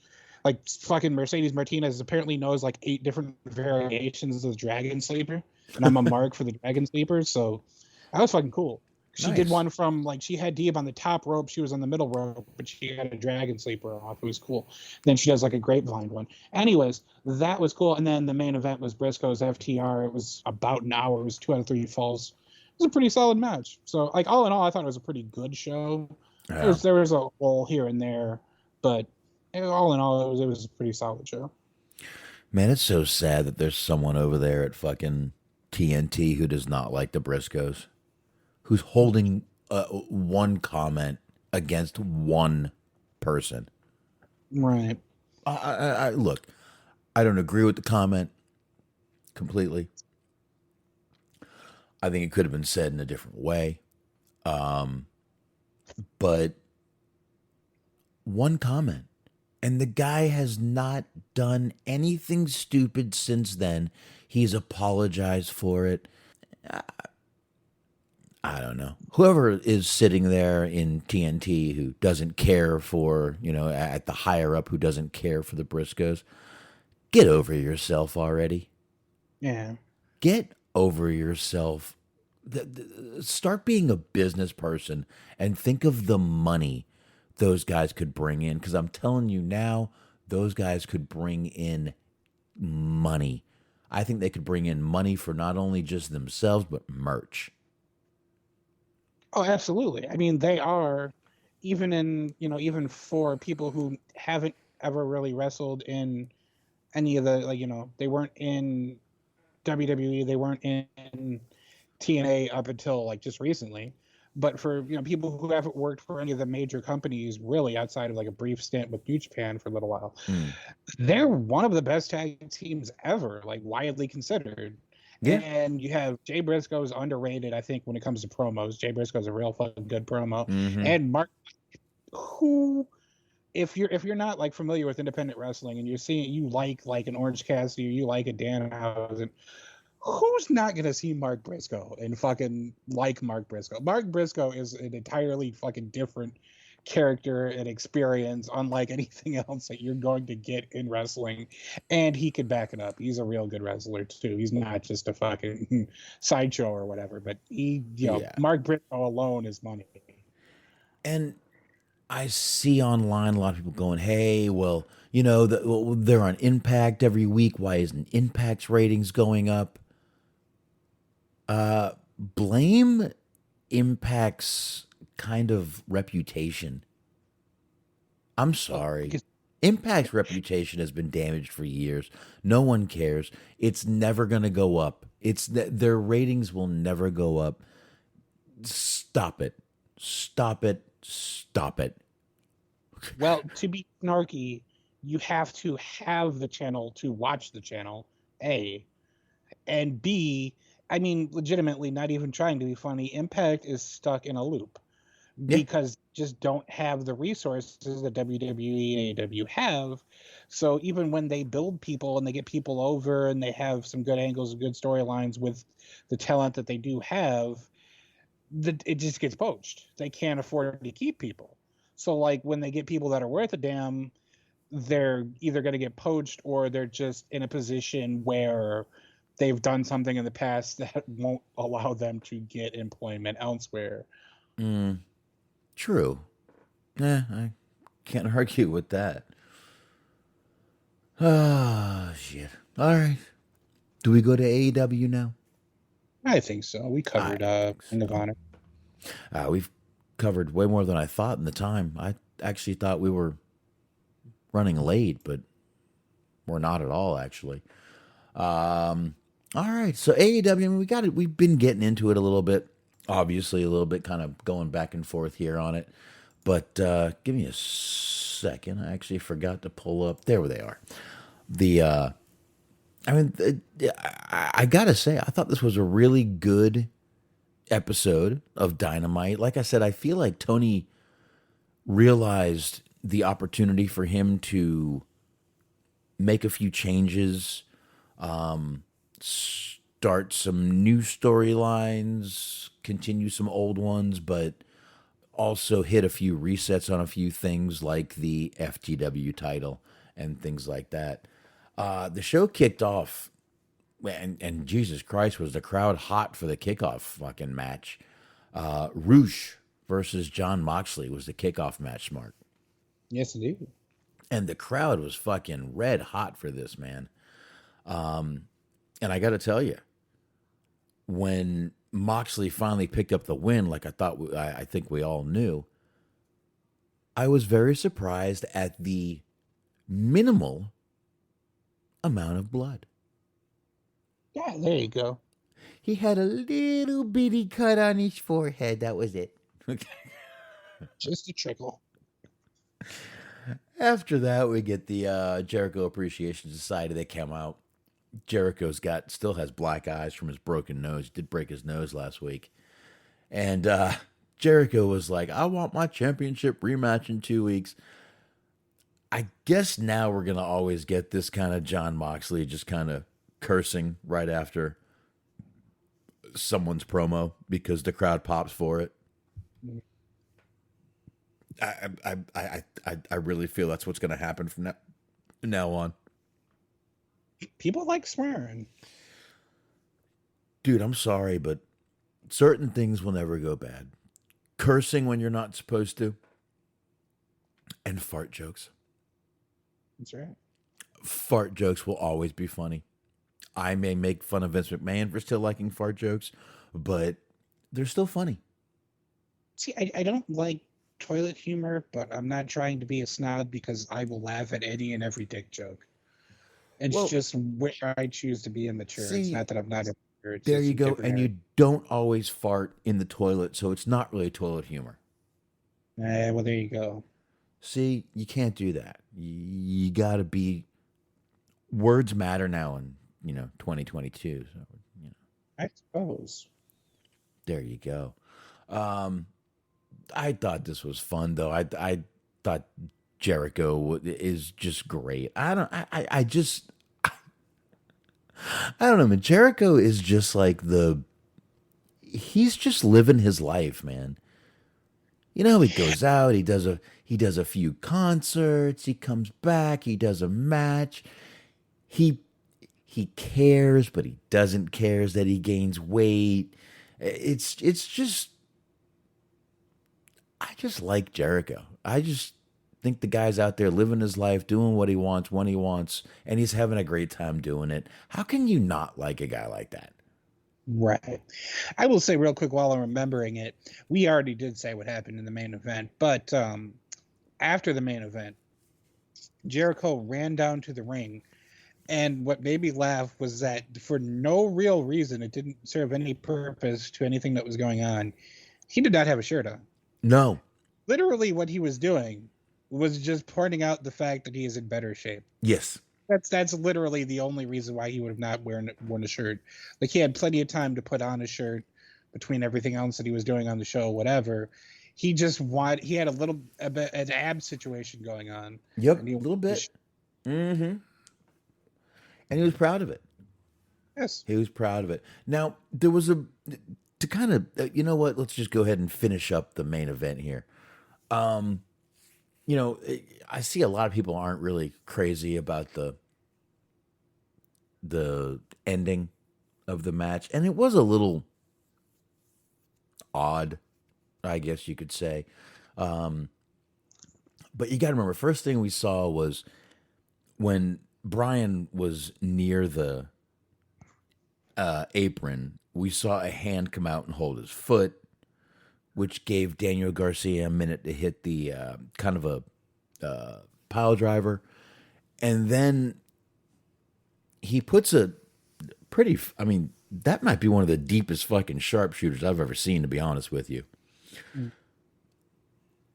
And yeah, I didn't like that Daniel Bryan won or lost, but how else do you build another star for your company? Oh yeah, I don't think having Daniel Garcia win was a bad call. Okay.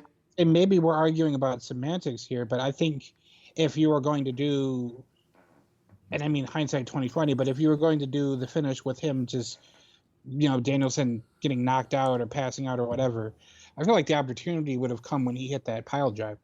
Because it actually looked, I don't think he did at least, but it looked like he dropped him on his head. So you could sell that as he dropped, he landed on his head, the lights went out. Yeah, but I mean, I see that, but I also think that once again, you've got a guy like Daniel Bryan who's known as kind of this technical submission artist, and you get Daniel Garcia. You get him to do that move. You get him to put him in a submission move. A submission wrestler not tapping out, but not tapping out, which leaves Daniel Bryan strong. But you also leave Daniel Garcia looking strong also by winning the match, by, making him pass out. I really thought it was a win-win finish. I thought Daniel Bryan looked strong by not tapping out, and I thought Daniel Garcia looked really good by making Daniel Bryan, lose the match, right, with a sharpshooter. I don't know, man. I don't see a problem with it. I really don't. I think Once again, listen, I know Daniel Garcia isn't this big name, but you've got to make a big name.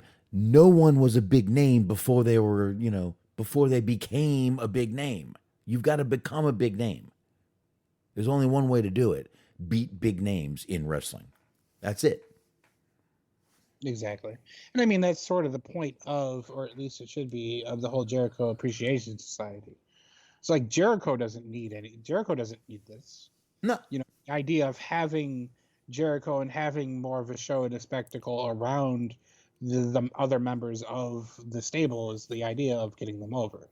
Because I feel like the idea is to make Daniel Garcia into a star, and then, like I've said before, you come to you 2.0 because they're such knuckleheads, and then eventually become a face tag team, and you want to see them with the titles. Yeah. See, you're going long term. Yeah. I don't know if that's good or not yet, but we'll see. But I don't know, man.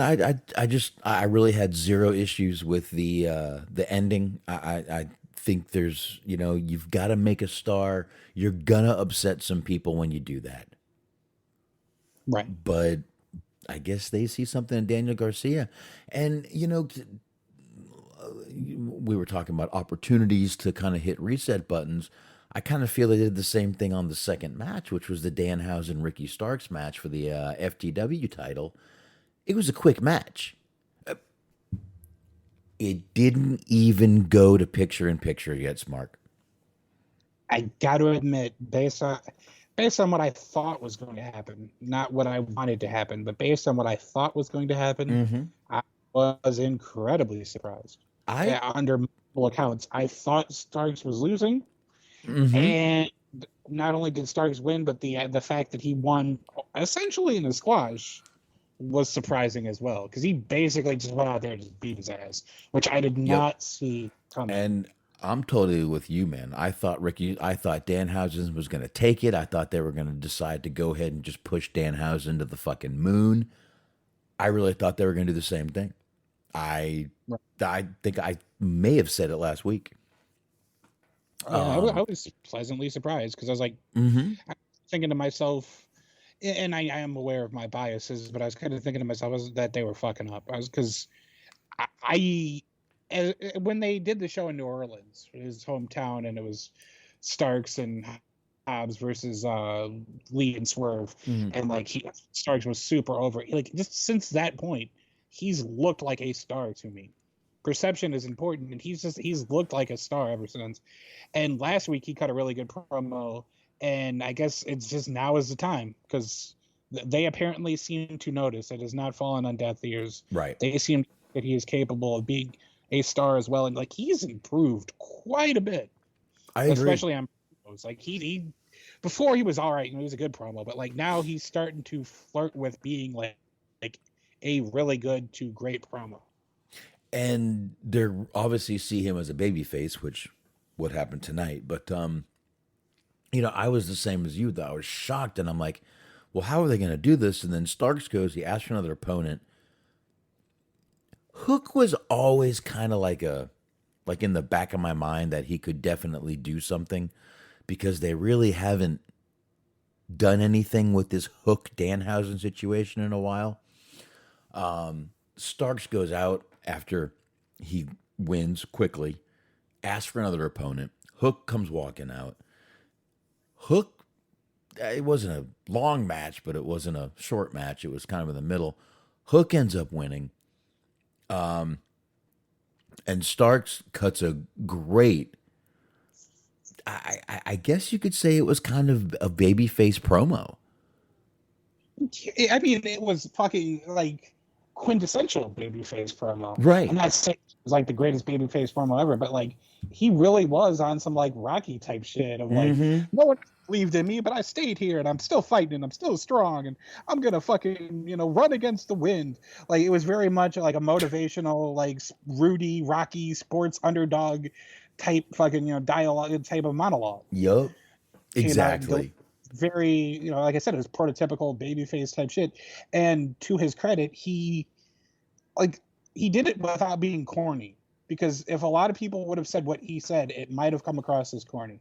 But it seemed like he actually believed in there was a sincerity, like he believed in everything that he said, and it made you want to root for him. Oh, the crowd felt the same way because they were cheering for him the whole time he was doing this promo. And Starks is just pretty much at the end of the promo, and Hobbs takes him out. Now I know everyone. Oh, it doesn't make a lot of sense. Why would they do this? Well, wait a week. Wait 2 weeks. Let's just see what happens and how they explain this. But you pretty much just explained it already, though. What in that whole little thing? I mean, what you just said with Starks' little timeline there. This has been coming, and you're right. It's time. And like I said, I think this was. I mean, no better time than now to do this. Like I said, there's a lot of opportunity here for both companies. If they can see it and if they can capitalize on it, we could be in for a very interesting time in wrestling. I'm not saying it's going to be another wrestling boom, but it could definitely get some new eyes back, new eyes on it, and maybe even some eyes that didn't watch it back on it. We'll see. I was thinking about this honestly before, because I was I'm a little bit bummed out that I didn't talk more about it last week, because I was really impressed by that promo he did last week. I was thinking about that before the show even, was just like we talked about it with Big E, about like somebody who you would like to see and somebody you think would be very capable of like going on the morning show and going on this or that type of press opportunity. And I think Starks has potential to do that, to be one of those guys you could have on a late night show. Like he's a young guy. He's pretty handsome. Seems like the women could get behind him. The guys can get behind him. Like he's got some serious fucking star potential. Like I don't want to overrate the guy, but like they could be onto something if they do it right. And like Hook too, obviously. But like Starks he's got a lot of potential. Yeah, I mean Starks, Hook, you got a couple different little kind of personalities there, but both in the same thing. Yeah, you're right. And yeah, Starks, listen, I hated Starks in NWA, and he's really turned me around in AEW to the point where I'm a fan. I like the guy. I really think he's good, and I think that I'm going to be I honestly, I've never really seen him as a babyface. He's been a heel since we've seen him. So I'm interested. I'm definitely interested. Well, version 2.0, because he was a face in NWA, but he improved quite a bit since then. He was a little bit of a, and he seemed kind of bland back then, but times have changed. Yeah, again, but he was still but I hated him, so he wasn't a babyface to me. Yeah, it was sort of the inverse of like when a heel gets over and you have them do like still be themselves, still kind of be a heel, but two heels. Yeah. He was a face that acted like a heel, like you were supposed to like him, but you're like, this guy kind of seems like a smug asshole. This is the inverse of that now. He's more relatable. That's why I thought he was so generic, because you just hated him, and he was trying to be this fucking white meat babyface. And you still hated him. Mm-hmm. I guess that's why. But anyway, we go through here. We get Sammy Guevara. He comes down. He's got Tay Conti with him, of course, or Ty Conti, whatever. And he's got a match with Dante Martin. Sammy did pick up the win in this match. There was a few little hiccups in this match. After the match, we saw Tay. We had Tay and Jay and Tay back together, as we saw, from the little pay-per-view they had. But they were taking out Sky Blue, who was down there with Dante Martin.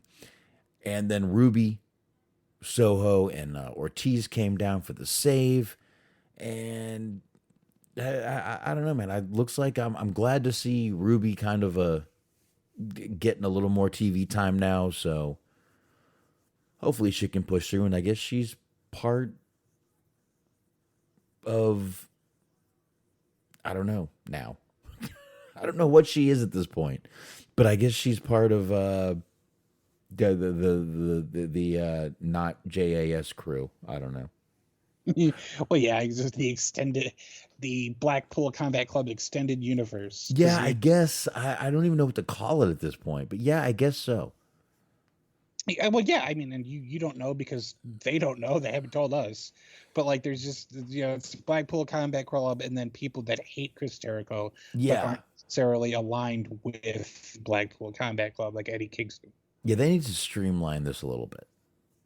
A little bit, yeah, I would Yeah, agree with this that. needs to be a little streamlined. They need to take a few things out of here and do a little streamlining on here. But otherwise, anytime I can see a little bit of Ruby Soho, I'm happy. So I was glad that she came down. And it's funny to hear this little story about Ortiz and Santana saying that they're, not really getting along in real life, and Santana's saying bullshit, but Ortiz isn't denying it, so everyone's just assuming that they really do. I don't know if you've seen any of that, but let them fucking deal with it. Mm-hmm. That's where I'm at with that. Jungle Boy came out with Luchasaurus. He came down to talk to Tony Schiavone. They did a little bit of explaining of why Luchasaurus. He was just keeping him warm for me. Blah blah blah. I I honestly think it was kind of a cop out, the whole Yeah. thing. But the best part of the whole thing was Jungle Boy just basically immediately, right, beginning of the promo, called Christian the biggest pussy he's ever seen. That was great. And I don't think I've ever seen Jungle Boy do anything better than call Christian a pussy. Have you? No, I have not. And that's sad. That's a little sad. That and I thought Jungle Boy kind of stepped up the promo game a little bit. I'm not going to rant and rave about it being a great promo, but Right. it seemed like it was better than the ones he normally cut. But then the transition of when Christian was supposed to cut him off, I don't know what the deal was, but the timing was incredibly off. Yeah. Because Jungle Boy did not know when he was supposed to stop talking. No. So last couple lines he delivered were super just delayed and awkward and stunted. And it's a shame because he was talking about him and his uncle digging a hole so that he could bury his father. Right. Just this is big emotional death, but he doesn't know when to stop or when Christian's supposed to cut him off. So he's like, I had to dig a hole. I think his emotions got the best of him there, thinking about his dad. I think it was just the timing. I don't think it was his fault. I just think he didn't.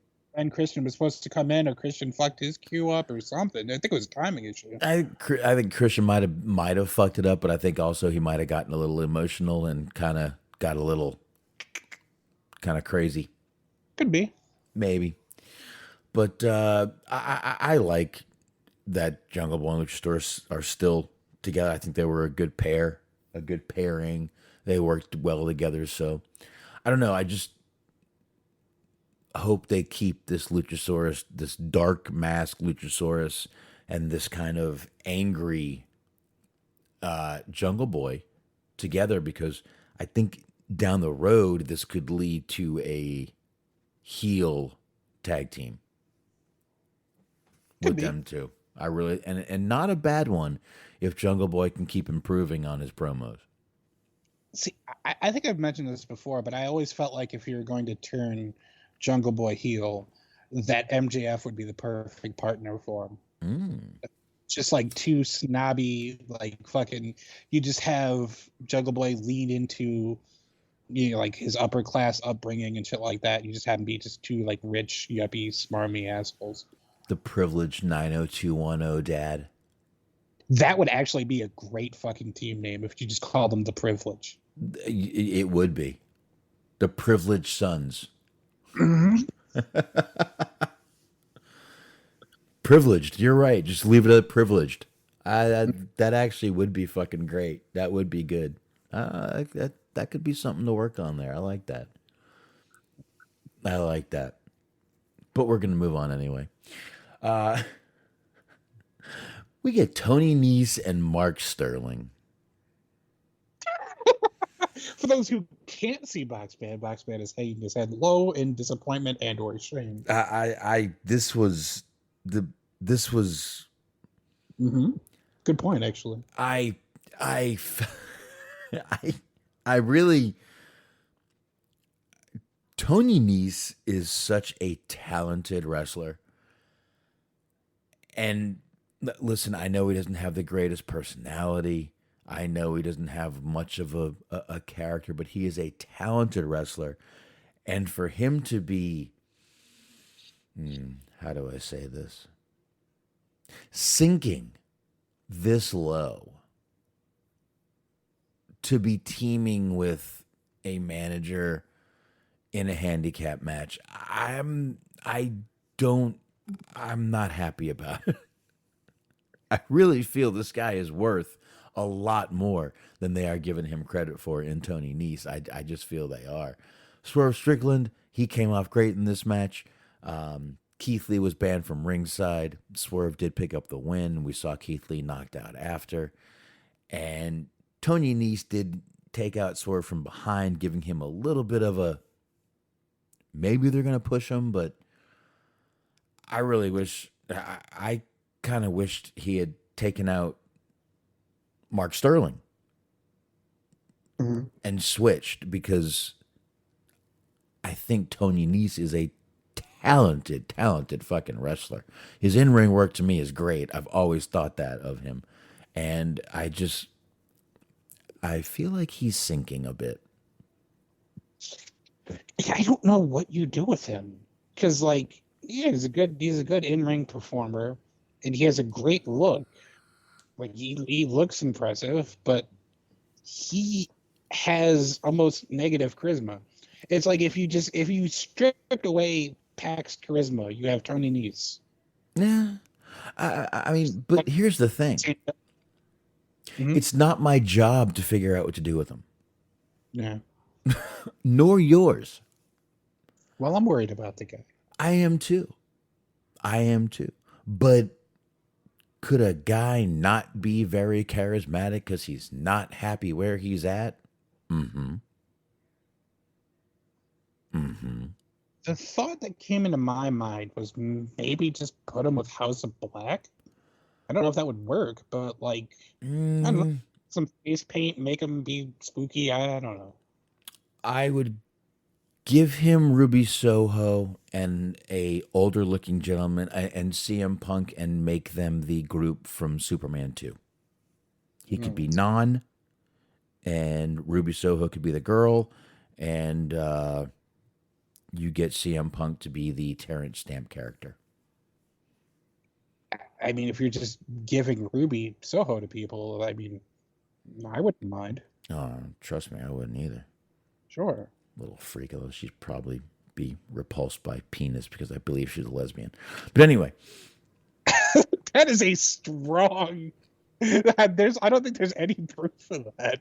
That's a strong, like, notion. I mean, I wouldn't be terribly surprised, but like, I haven't really heard one thing one way or the other. I thought she was. Maybe she's not. I don't know. If she's not, hey.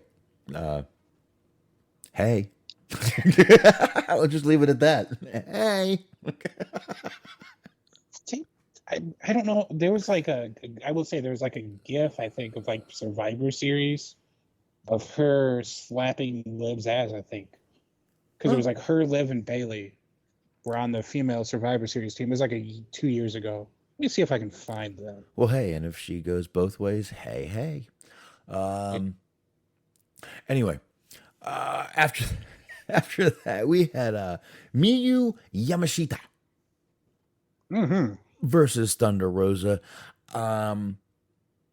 First of all, I've honestly never really seen Miyu Yamashita, but I do. Yeah. Thought she was good. Thought she was. I didn't see any problems at all. I didn't have any problems with this match. I mean, we all knew it was a match that Thunder Rosa was going to win. There was no reason to take the title off of her, and especially put it on someone that, was just kind of a throw-in. But Good match. Rosa retains. Well, I mean, what else? No, I mean, that does about cover it. Like Christopher Kane said, though, Yamashita would be more over if AEW would let us know if Yamashita's staying around or not. It's kind of like we were talking about in the chat here. That's kind of the problem with the, female talent they use from Japan. Yeah. There's just no real definitive, here's how long they're staying. It's like you start to like somebody and then they take them away. Well, yeah, I mean, we had Riho for a while. She was even the champion. Next thing you know, the title's gone, and so is she. Sheeta comes, goes, whenever she wants. Now, I know it's tough getting back and forth right now from... There's still travel restrictions. But, yeah, they do need to sort of make some decisions on, listen, if we're going to have these talent here, they need to stay for this amount of time. But then they got to have a visa. There's more than just, I want you to stay this long. And, I'd love to stay longer. Right. There's more than that. So, but yeah, I like I said, it was just, there were no issues, no complaining, but no one thought that Miyu was going to win. Mayu. I don't think. Did you? No. Oh, thank God. Would have called you an idiot. Heavens. I mean, I wouldn't have meant it, but, I still would have. I understand. And I think we've pretty much, we got to the main event pretty much. I mean, after the whole thing where we saw the crazy hand, we did see it was Hager and, Jericho with his, black eyes and busted nose. But I don't know, man, there's really not much else. I think we kind of got into it. I thought it was, like I said, a great show tonight. I feel that Tony Khan hit the proverbial reset button on a few things. And I think it was a smart move. I think he needs to kind of keep doing this. You're going to have to keep surprising your audience now that the old fuddy-duddy isn't in charge of your, technically competition, even though you're not on the same night. Right. And it is very important to clarify something. I had the order mixed up. Liv smacked Ruby's ass. Ruby didn't smack Liv's ass. And I posted the GIF in the Mixler chat, if ever there were an incentive. Oh, yeah. Oh, that a girl, Liv.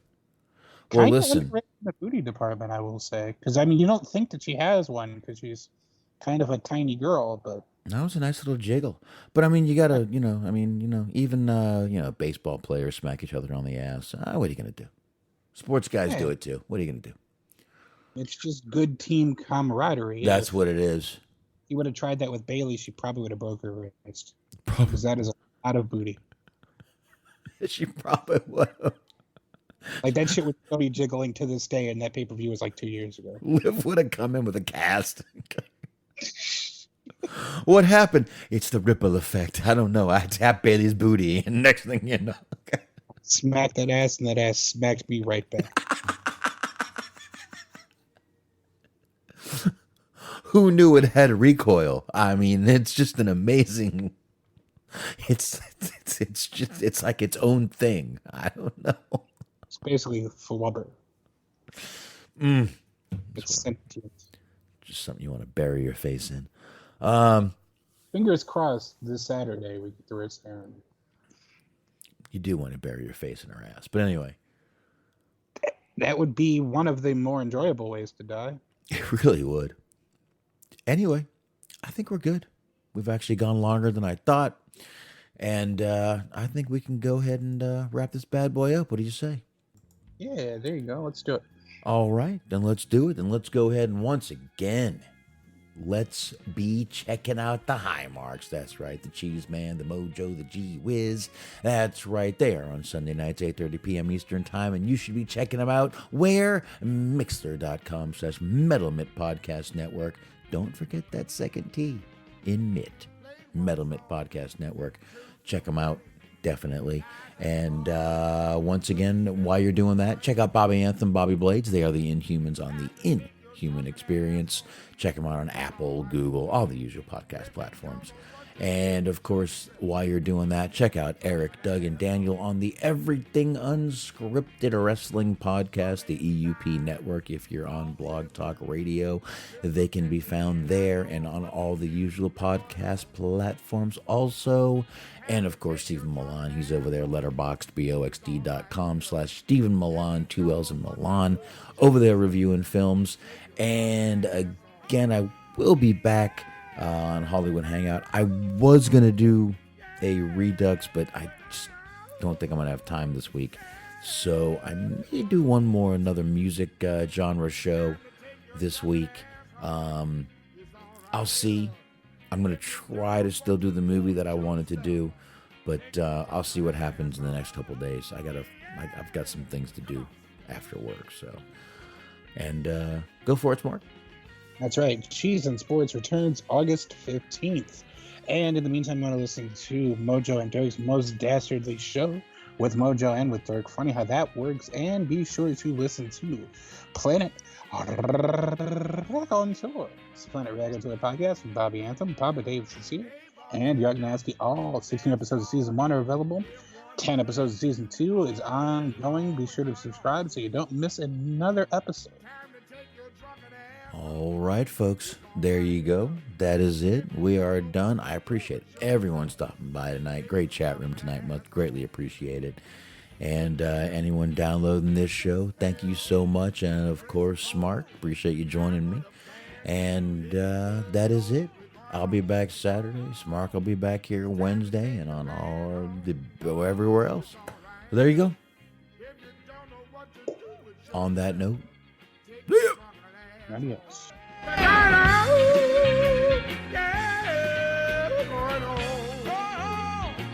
Time to take your drunken ass.